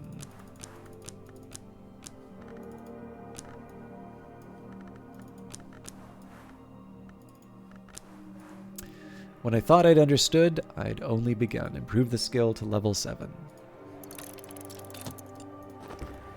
So, Pro, a question to make sure that you're a dedicated Book of Hours player. Who's your favorite character in the setting?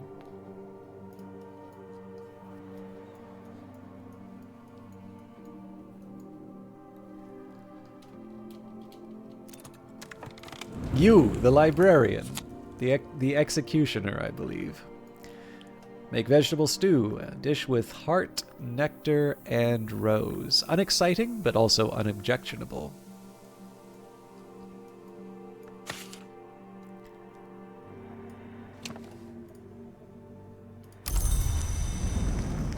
Make orange jumble, a dish with forge, grail, heart, and lantern. For heaven's sake, I don't. I'm probably gonna have to move the. No!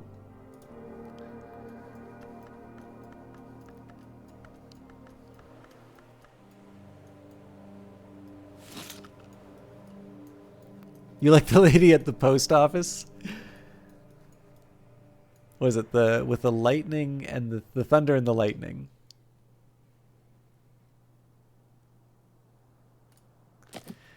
They should be the size of teacup rims and should curl their crisp edges, faintly pink as the underneath of a young mushroom. And finally, roast potatoes. You really need rosemary for roast potatoes, but fortunately, the kitchen gardens at Hush House has never been short of rosemary. Sorry, kitchen garden, not gardens. Okay. I'm sure I can put, yeah, we can at least put the drinks here.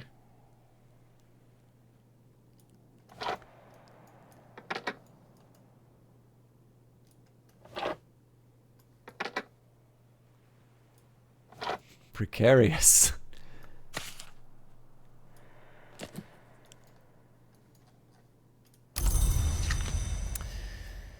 All right. After all that, so vegetable stew, beef, potato, and the stuffed golden marrow. Pro, now that you know the melody, would you please lead chat in a rousing chorus of the first verse of Roast Beef of Old England, the one that refers to the tenants?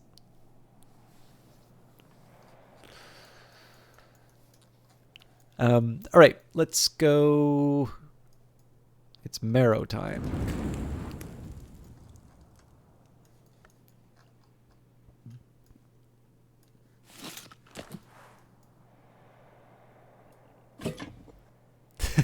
beef. I'm Devin. Close enough. C+. You passed the course. Oops. Bake a golden stuffed marrow, a dish with heart, lantern, and nectar. So I figure we can also get the invitations out. So let's cue that all up.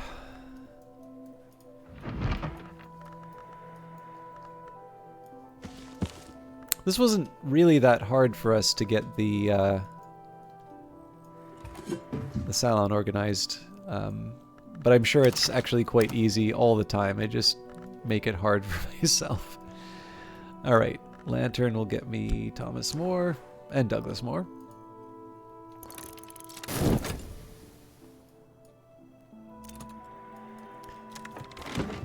Dead men don't tell no bloody tales. Well, who'd listen?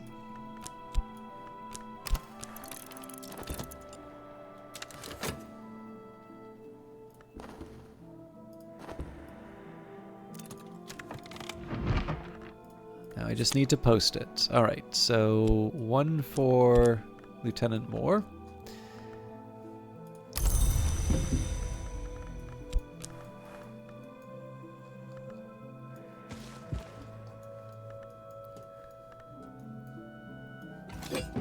One for D.I. Moore.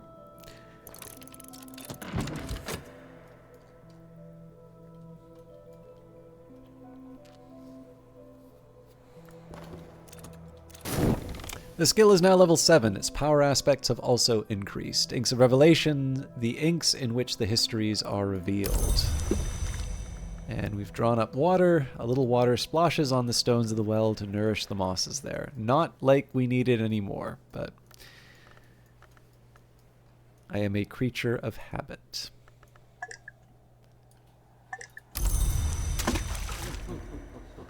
And let us hope it is equally possible to forget this again. If there are laws which apply only in Dream, then it must also be that there are crimes which can only be committed there. All right. What do I want to do next?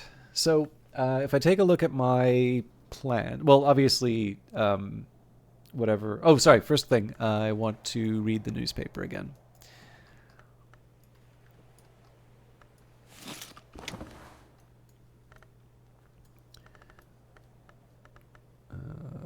Metal.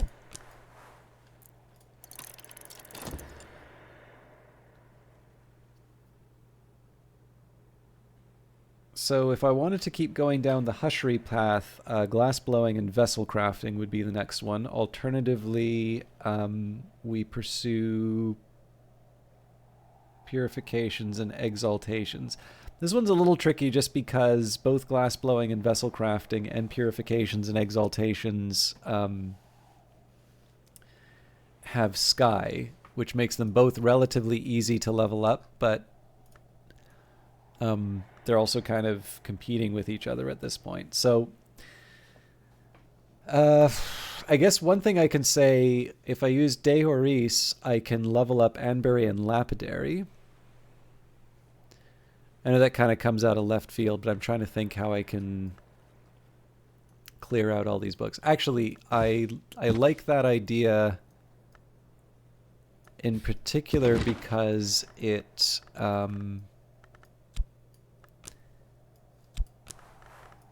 it also saves me, like I already have a regret and foresight, so it saves me the trouble of getting the lessons that I need. So let's use a wait, I'm already using the Arab. What am I trying to do here? We need 3 more edge. Disciplines of the hammer? Yes, stop. Hammer time. And I'm going to make some notes for myself because I'm almost certainly going to forget.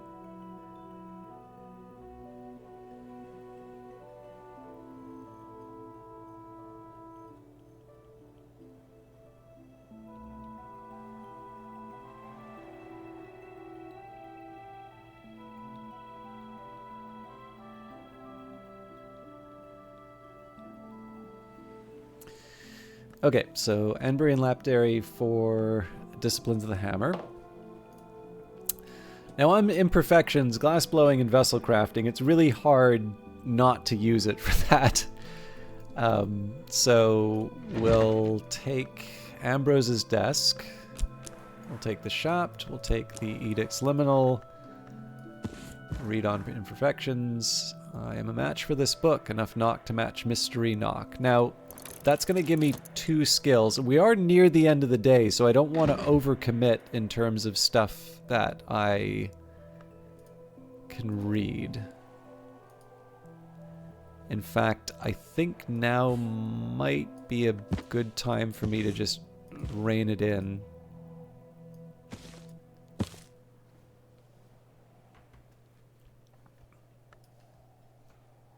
It's tricky, right? Because with glass blowing and vessel crafting, it doesn't ask that much of us. Actually, the one other thing I can think of that I would want, because we do have another day, I'm curious if one of the books that houses a Newman would... Now that's interesting.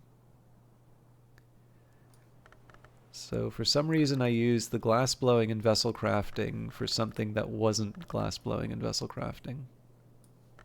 Okay, good to know. Sights and Sensations. Sights and Sensations, I believe, has a sky element to it, so I can still use that to advance glass blowing and vessel crafting. So I think I'm going to do that, especially because we did just read towards a fundamental aesthetic, We found this in a special place, Towards a Fundamental Aesthetic, 2nd edition, or The Refinements of Light. Julian Cosley had never wanted or expected to write a 2nd edition of his masterwork. Now, do I have a winter desk is the real question. I don't think I do, but I think I can still get by with this.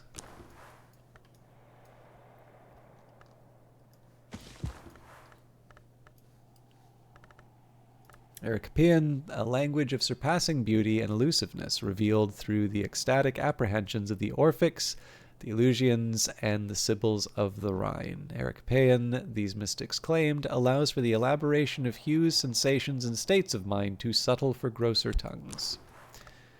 I can master this mystery. Okay, I think I'm going to cool it as far as reading books goes, though.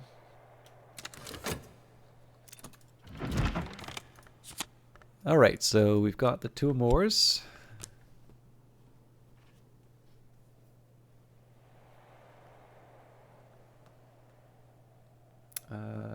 Madame Bichet and Fraser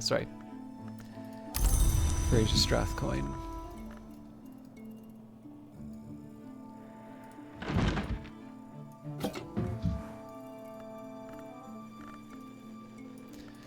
So I just need to find something with moth here. And of course my writing case.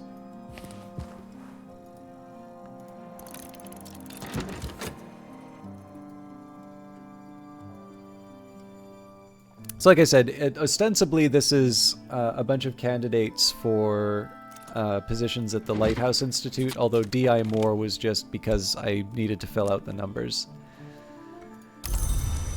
Okay, so Fraser Strathcoyne needs some scale. Oh.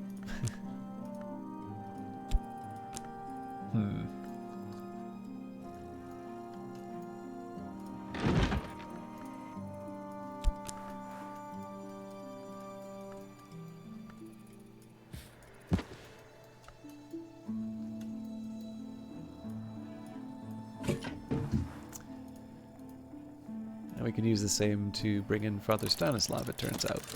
And then that gets me for the five individuals. Okay, dead men don't tell no bloody tales. Well, who'd listen?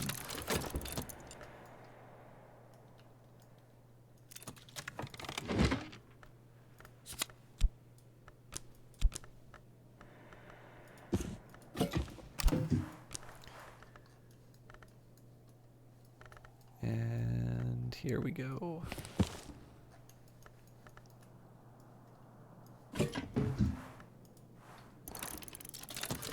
The last invitation. So we're ready to go. When winter starts, we'll probably want to see how the we'll see how the encounter. Sorry. We'll see how the Affair of the Unfinished Lark turns out. We'll see if somebody visits who I want to talk to. And then after that, if it's a pretty empty day, I don't think it hurts for us just to start the salon at the start of the season. And then if it seems to be something that we want to hold off second day, and then we just process all of the lessons from it. Right, the Yellowing newspaper. It's dated the year that Hush House was abandoned. Nothing is history when first it happens.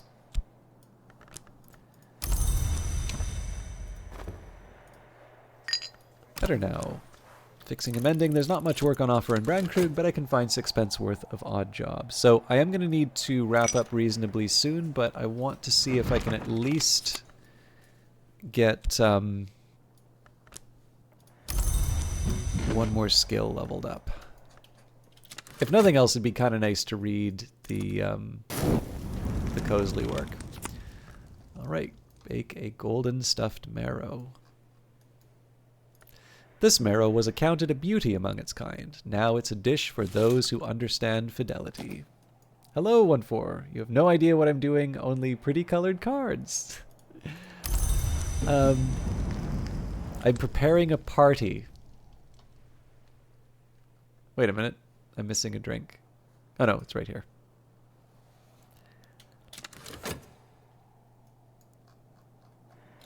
See if I can fit the teacups. Okay, 1, 2. Oh!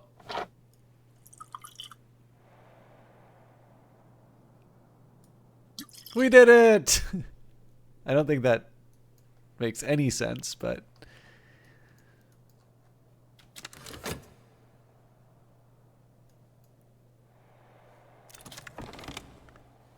Okay. Really, at this point, we're just hoarding. At least until we finish reading the books.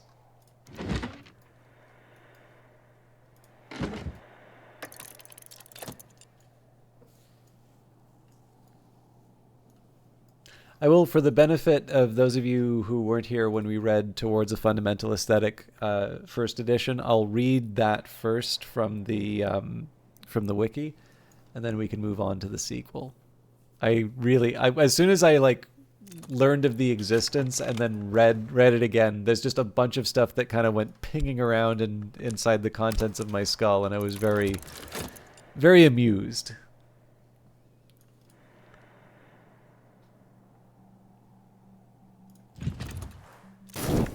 All right, time, peace, recovery. So we hit our goal of being able to sleep on the many-faceted lessons tonight. So that was kind of one of the main ones I wanted to get past.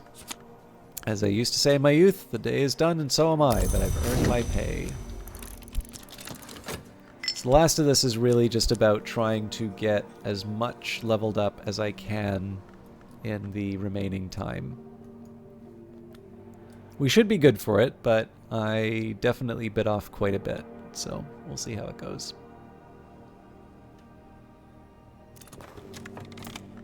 More gossip, huh?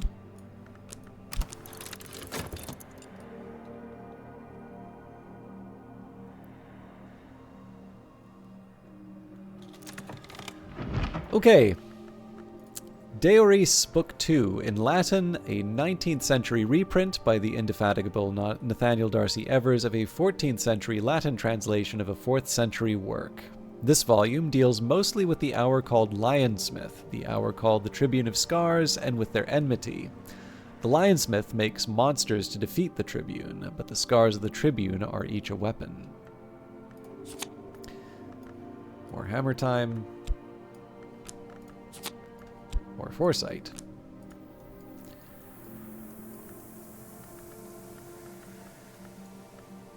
Oh, are we out of foresight space?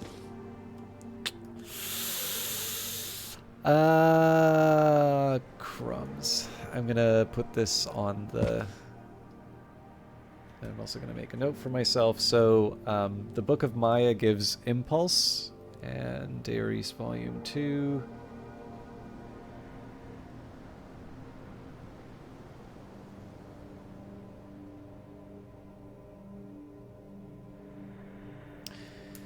I think at some point I'm going to, I'll have like a session where I just tidy up the library and deal with some of these stragglers, but I feel like that's something that I need to leave for sort of like a proper session. One where I've been a little more coherent and worth watching. All right, so let's take the foresight and the regret. We can attach that to a medal. What on earth was I thinking? Oh wait, no, we just need the lesson. I'm no expert, but I'm no dabbler either.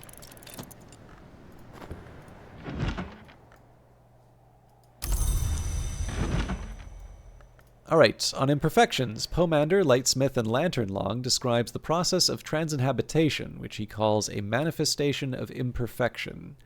Lanternlong lack bodies, and so cannot normally leave the Mansis, but they can steady glint in the physical world by establishing a road of glass.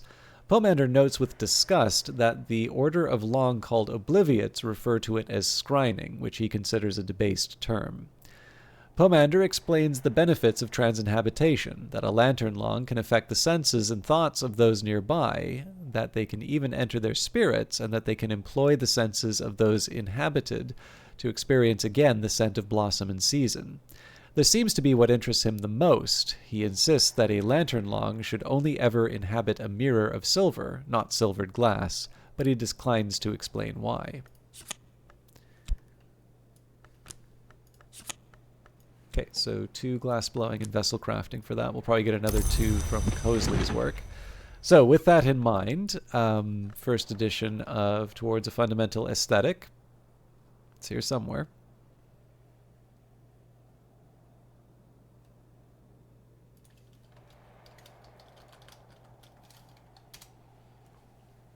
Okay, so the first one says Towards a Fundamental Aesthetic, or The House of Glass. Julian Cosley considered this his masterwork.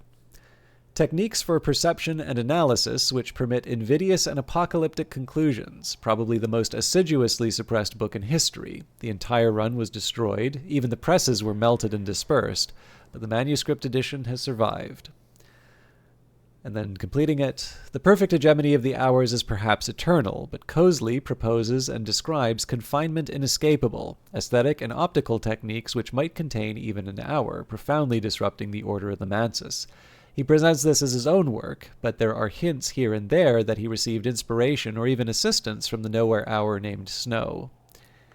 And finally, Towards a Fundamental Aesthetic, 2nd edition, or The Refinements of Light. Julian Cosley had never wanted or expected to write a 2nd edition of his masterwork. Julian Cosley long regarded Solomon Husher as a charlatan, but his friend Nina Lagasse painted 3 paintings before her death in 1895, and these paintings apparently convinced Cosley to change his mind. With considerable irritation, he revised his magnum opus. The perfect hegemony of the hours is perhaps eternal. Cosley had always championed history rather than eternity, the exceptions, limitations, contradictions of freedom. But Husher's and Lagasse's work convinced him to believe in the paradox of the eternal ending, a means in which perfection might be reconciled with freedom. He's not happy about it. This is perhaps the angriest book ever written in support of a peaceful philosophy of acceptance, but Cosley was always scrupulous about his conclusions. So, 2 Sights and Sensations, and Newman, A Final Understanding. Eternity and history cannot be reconciled. Freedom cannot be perfection, not unless we understand the paradox of the eternal ending, and only in certain histories is that paradox possible. Any librarian can use this to establish a history and complete the game, but the magnate can use it to win a particular victory. So obviously this is also a significant one for us because it is the Newman that's attached to my character. All right, so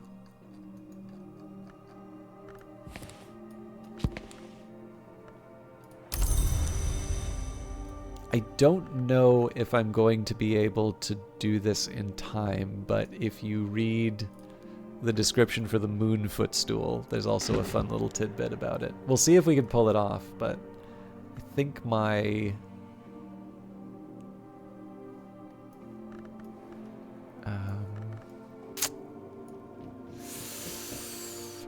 I'd like to use the pattern if I can.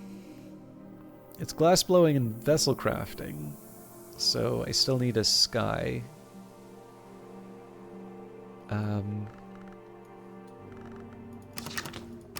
Okay, here's what I'm gonna do. I do have a minute still, so let's just bang out as many of these as I can. Shaft and Faust get set aside.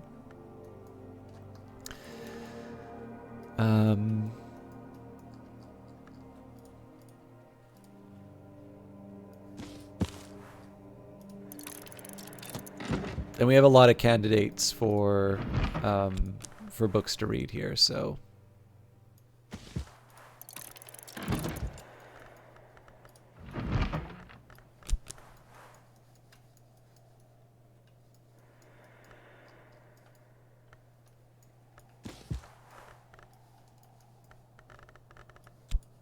So basically any music will allow me to make pretty substantial progress on glass blowing and vessel crafting. and then we'll worry about the remaining books. Actually, I think that's it for music. So, Contradictions doesn't help. Revelations, no. Fears, we need Knock and Sky, so no. Secret Thresholds, I think Knock.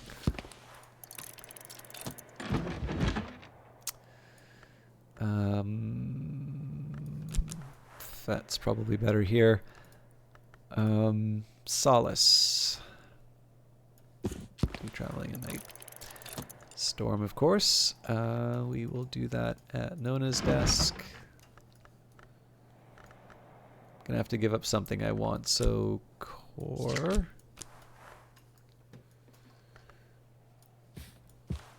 Oh, have you seen text?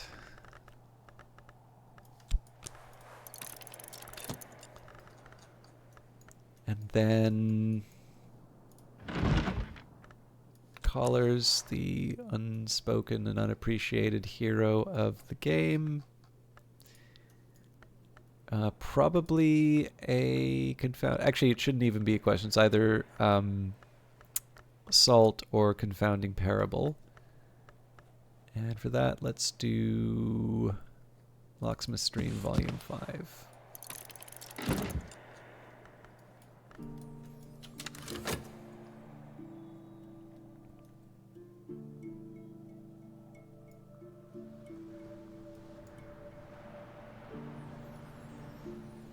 I do want to see if I can do... actually, I've been slowly... I'm not fully into bookbinding yet, but... so my copy of Fasti is... So both of these were paperbacks. But my copy of Fasti... oh, can I... I could level up... Embry and Lapdairy with this, but I'm going to push towards glassblowing and vessel crafting. But yeah, so my copy of Fasti is an old Penguin... I had a wonderful used bookstore that I loved going to in Vancouver called McLeod's Books. I think it's still around, but... one of the things when I was really getting back into reading that I liked was... I really like classics, so this is why I like Ovid. You know, I've read probably more Plato than is good for someone to read. Just, you know, give me a classic and I'll probably enjoy it. And the thing that's nice about the Penguin classics is as long as you have a little bit of discernment, because there's a few different editions of or translations of certain works, and I have my preferred one. So I, for instance, quite like the Robert Fagel's translations of Homer. And particularly I like them because the Penguin editions come with these really, really good essays by Bernard Knox. So even if you prefer an alternative translation of Homer, I still think the Penguin ones are pretty good because of Knox's introductions. And then the other thing that's great about them is because that series has been around for so long, you can generally find them quite inexpensively. So I have a fair number, you know, everything from sort of Livy to Ovid to kind of take your pick. But the copy of Fasti that I had this funny little problem with it where the glue that sort of attaches the cover to the spine, that seemed to either dry too much or otherwise not really... it wasn't applying anymore. The cover itself was fine, but it would just sort of flap, and it's just one of these things, you know, that if you don't fix, it's not gonna turn out. So for me, it was sort of like, okay, I really don't like the idea of tossing out books. This thing is perfectly serviceable. No problem. Have a wonderful evening, Pro. I actually had a very inexpensive Thanksgiving dinner when I was down there. It was wonderful. It is the land of plenty. But yeah, so for this cover, I was just trying to figure it out. So there's a couple of details. So like there's ideally you don't have acid-free, ideally you're using acid-free glue. So like I sort of know if I can't take just crazy glue and put that against the spine, because you know, well, first of all, it's going to crackle every time you open the book. And the thing that I've been really trying to avoid is where I can to do something that has sort of the minimum impact on the book itself. I sort of understand that if it's a paperback and I want to like keep it for a long time, I'm probably going to want to like rebind it in some kind of hardcover. But what I'm really looking to do is that even though these may not be books that I do, and like I may never like hand them down to someone or something like that, but you know, I just like this idea of it's lasted this long. Let's patch this thing up and send it back to the front. So I found at the local art store they actually have a bookbinding section, and they had some glue, which was exactly what I was looking for. I made a little bit of a mistake. I think I put it a little too close to the spot, like the inside cover bit a little bit too close to the spine, so the first page lifts up a little bit when I close it. But I was actually very pleasantly surprised at how easy it was to fix. And just how good the repair job was. Like, it'd be dumb to say it's like new. It wasn't like new when I bought it. I bought it for like $5 at a used bookstore. But I liked the process. And so I was very sad to see, I've got a copy of my basic works of Jonathan Swift is the old Modern Library version of it. That is out of print. But again, you follow the same trick, right? These things are usually available and they don't. Well, they're good and they don't cost a whole lot of money. So I found an opportunity to get that basic works of Jonathan Swift. But I read that thing so much that the cover is off. Like the cover was already pretty flimsy, and it with like the first 2 pages straight up fell off. And I sort of know it's like, okay, I can read it. I finished reading The Mechanical Operations of the Spirit with that cover off, but I sort of know, again, if I let this stay as it is, then I'm basically just going to slowly be losing pages of my Jonathan Swift. So this one I unfortunately had to use tape, but there was an acid-free sort of fabric tape, which I applied. And so I'm very slowly, like, that's the gateway drug to getting into bookbinding. I don't even remember why the hell I started talking about this. But yeah, in terms of reading easy books, Need Your Sleep Not to Disrupt the Brain made me think of this. But I'm now starting to treat my books like my children.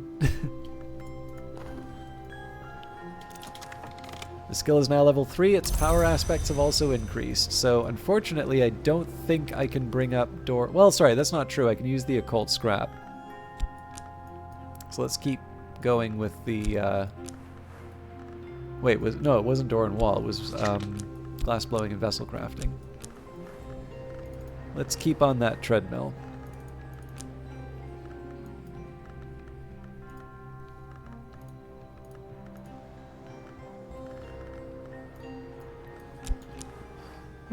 Excuse me.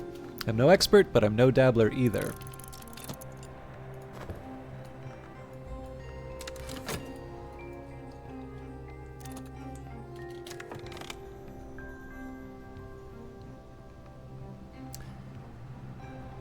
Where did you... So I've got the...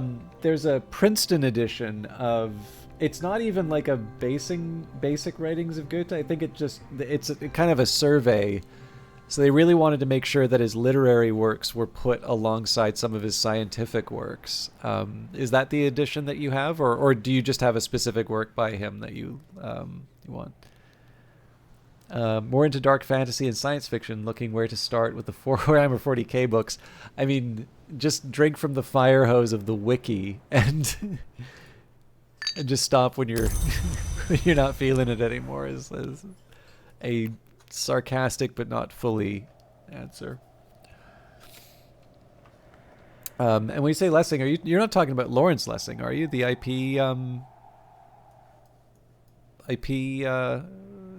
like advocate and lawyer? Well, I guess he's not an advocate. I guess he's anti-IP, but All right, there's not much work on offer in Brandkrug, but I can find 6 pence worth of odd jobs.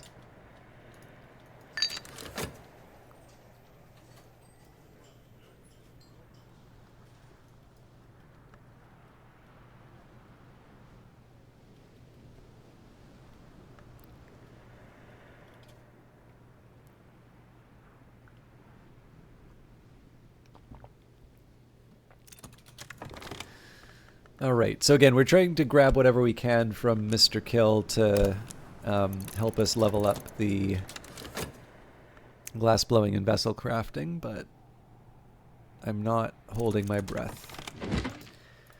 Okay, the Morphe Codex. A priestess of the Sisterhood of the Knot claims to have discerned the true meaning of the Thunderskin's birth. The writer credits the Red Grail, the Ring Yew, and the Horned Axe, the powers the Sisterhood reveres, with agreeing a final treaty between the hours of the house and the hours they displaced.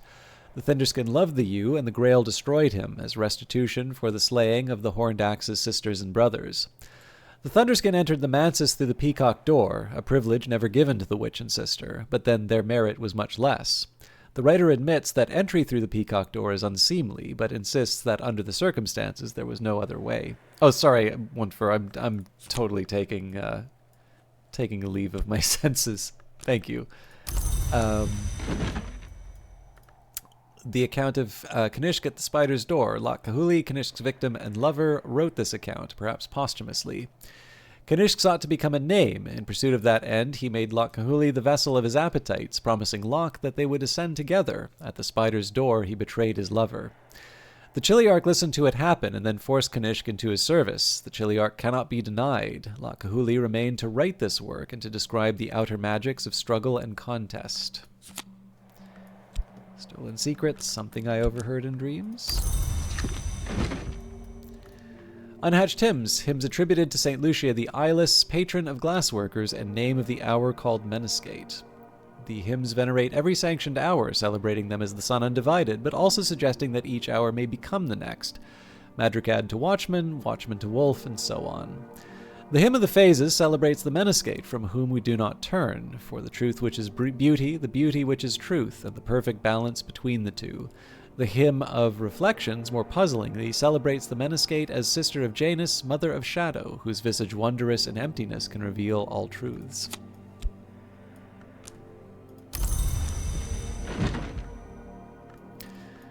The Temptations of Architecture. The antiquarian and nyctodromist Ambrose Westcott writes of the dangers of doors, with particular reference to a house in the bounds named Treowin. No doubt they have come to regret the ambitions of their winding stair. Even now in Treowin, a silver sea is unwisely visible from a rash window. Westcott explains that the wheel locks, the charge holders of Treowin, have had recourse to dramatic measures to prevent oniric encroachment, removing the entire top floor of the building. Nevertheless, he writes, the business of the Moon Hall has begun to touch the other business of the house.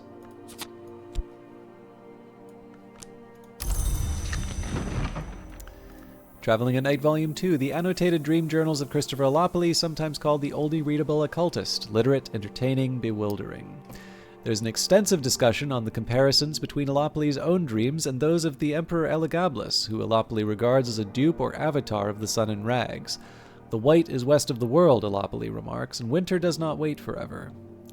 Elagabalus found his way to the White Door at last, thankfully. Speech can't pass the White Door, and honestly, Elagabalus never had anything very interesting to say. I tried to follow in his footsteps, but I never learnt enough of the White. I suppose I'm thankful for that too, but here's what I do know. So the Stolen Secret, the Solace, and the Storm will be the biggest candidates for leveling up vessel blowing and glass blowing and vessel crafting. In Perugian Diaries, in 1907, at the age of 18, Christopher Alopoli left Strathcoyn's household to study theology at the University of Perugia in Italy, enrolling under the name Christopher Strathcoyn. For 4 years since his adoption from a Bristol orphanage, Alopoli served as Strathcoyn's pupil and protege, but his relationship with this austere and secretive man was always complicated. His journal confides, I still think Fraser's intentions are good, certainly he agrees, but I have never understood the final goal of his investigations. He was never prepared to enlighten me, and good intentions or not, I can no longer bear this dream of eyes. We have agreed to part almost amicably. Alapoli left Perugia in 1909 without completing his degree. He had long lost interest in his studies, and the latter half of his journal is concerned with his studies of Umbrian folk songs and notes towards his own compositions, which are of widely varying quality. One of the better ones, In the Marshes of Night, suggests he visited the site of Old Lake Fucinus near Ortuccio.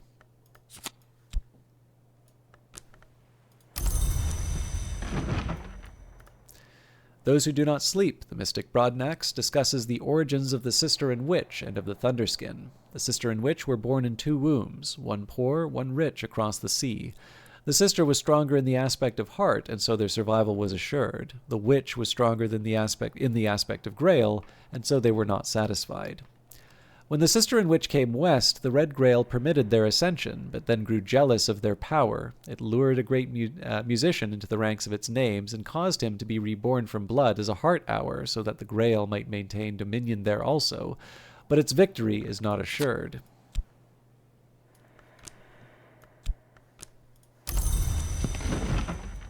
And The Locksmith's Dream in Cursus, the fifth and final volume of Teresa Galmier's notorious work, which began as an examination of parallels in the mystic dreams of artisans, but became an account of her own occult journey. This volume was apparently never published, nor allegedly even written. Yet here it is. The law goes back all the way to stone. The keys cannot be held or owned. This had, I believed, the unexpected consequence that those outside the law may hold and own them, but even they cannot keep them. And of course a key is no more physical than a spirit, but a spirit may be housed in a body, and I have touched a key with my own hands. So the Legions hold the keys. I had thought the Legions only old and powerful transgressors of the crime of the sky. But I begin to understand that the crime of the sky is more even than it seems, and why a twin, who unites that which is not to be divided, might accept a Legion as her name.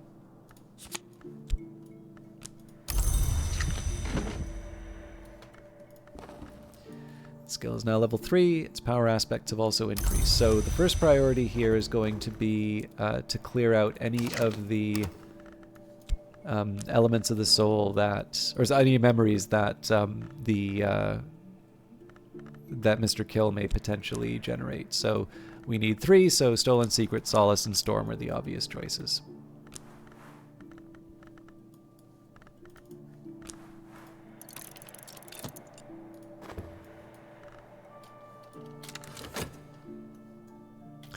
I suppose if I want, I can try and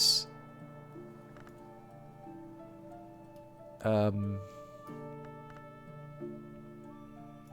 don't think it's worth it. I was going to say if I wanted, I could try and read a few more, or work with a few more of these and try and like get the memories to level up glass blowing and vessel crafting again, but I would need either a Faust or a Shapt again. And yeah, I don't know, we'd probably be testing the end of the day, and honestly, we have enough time. Like, we're clearly going to get through what we need for the knock, so. Just remembering here that my goal with knock, I eventually want to get glass blowing and vessel crafting up to 8.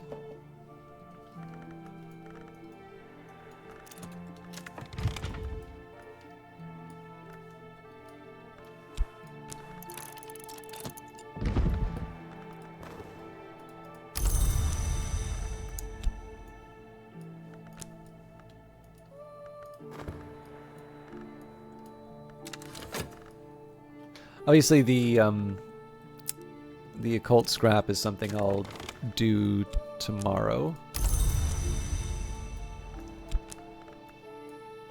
All right. So last but not least, we'll just throw all the music at it. So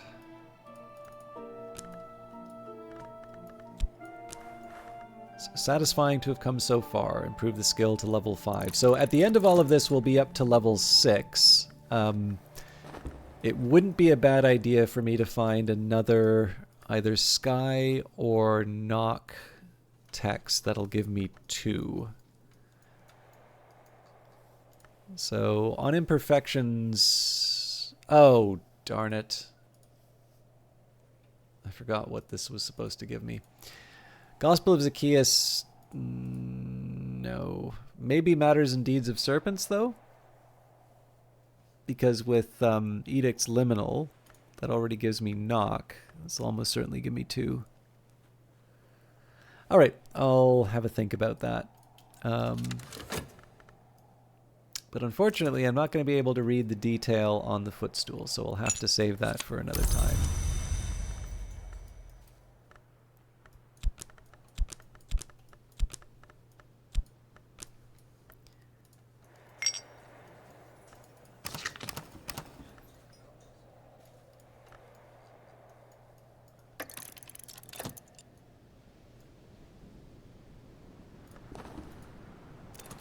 Alright, there we have it. The skill is now level 5. Its power aspects have also increased. So I will reorganize the list here.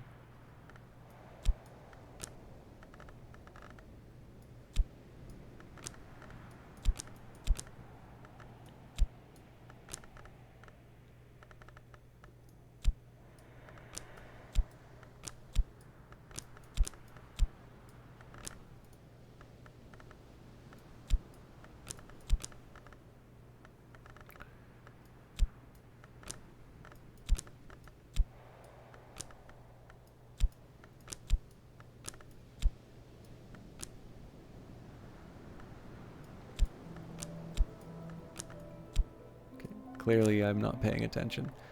So 5s are down here.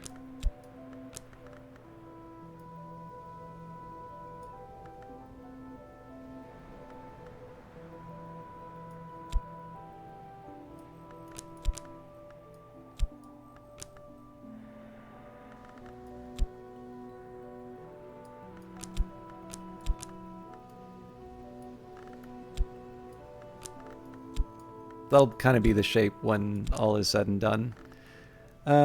Yeah, so 3 more levels on glass blowing and vessel crafting. Ideally, before too long, I figure out what to do with the Ragged Crossroads, and if I'm in a pinch for Sky, I can use Newman of Final Understanding, but I need to get the knock texts first. The other thing that's nice is now that I've knocked down a couple of Newman texts, if I need a boost on reading some of these, so a perfect example of this would be each flame his fuel.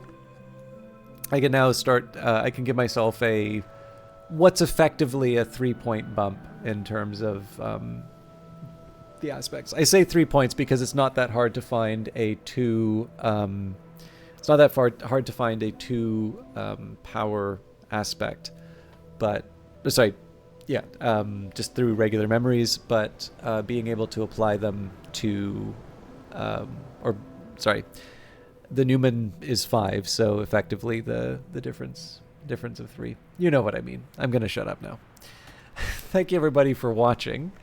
So we more or less talked about what the plans were, but I'm more inclined, unless something really crazy happens with the Affair of the Unfinished Lark, I think even if I have a visitor, I'm probably going to just invite basically once I know who the visitor is, unless it's somebody I was going to invite anyway, I'm just going to throw all 5 into a salon, and we'll do it sometime in the afternoon or early evening or something like that, but basically try to get the extra roll, try and get a little bit of a read on what the different characters are like, what their interactions are, do they fit with my overall plans for the Lighthouse Institute?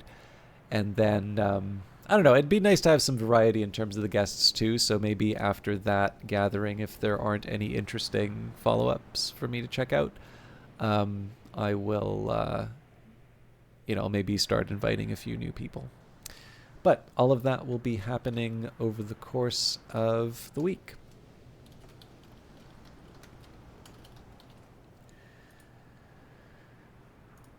All right, so it's definitely later than I was planning, so let's see who is online.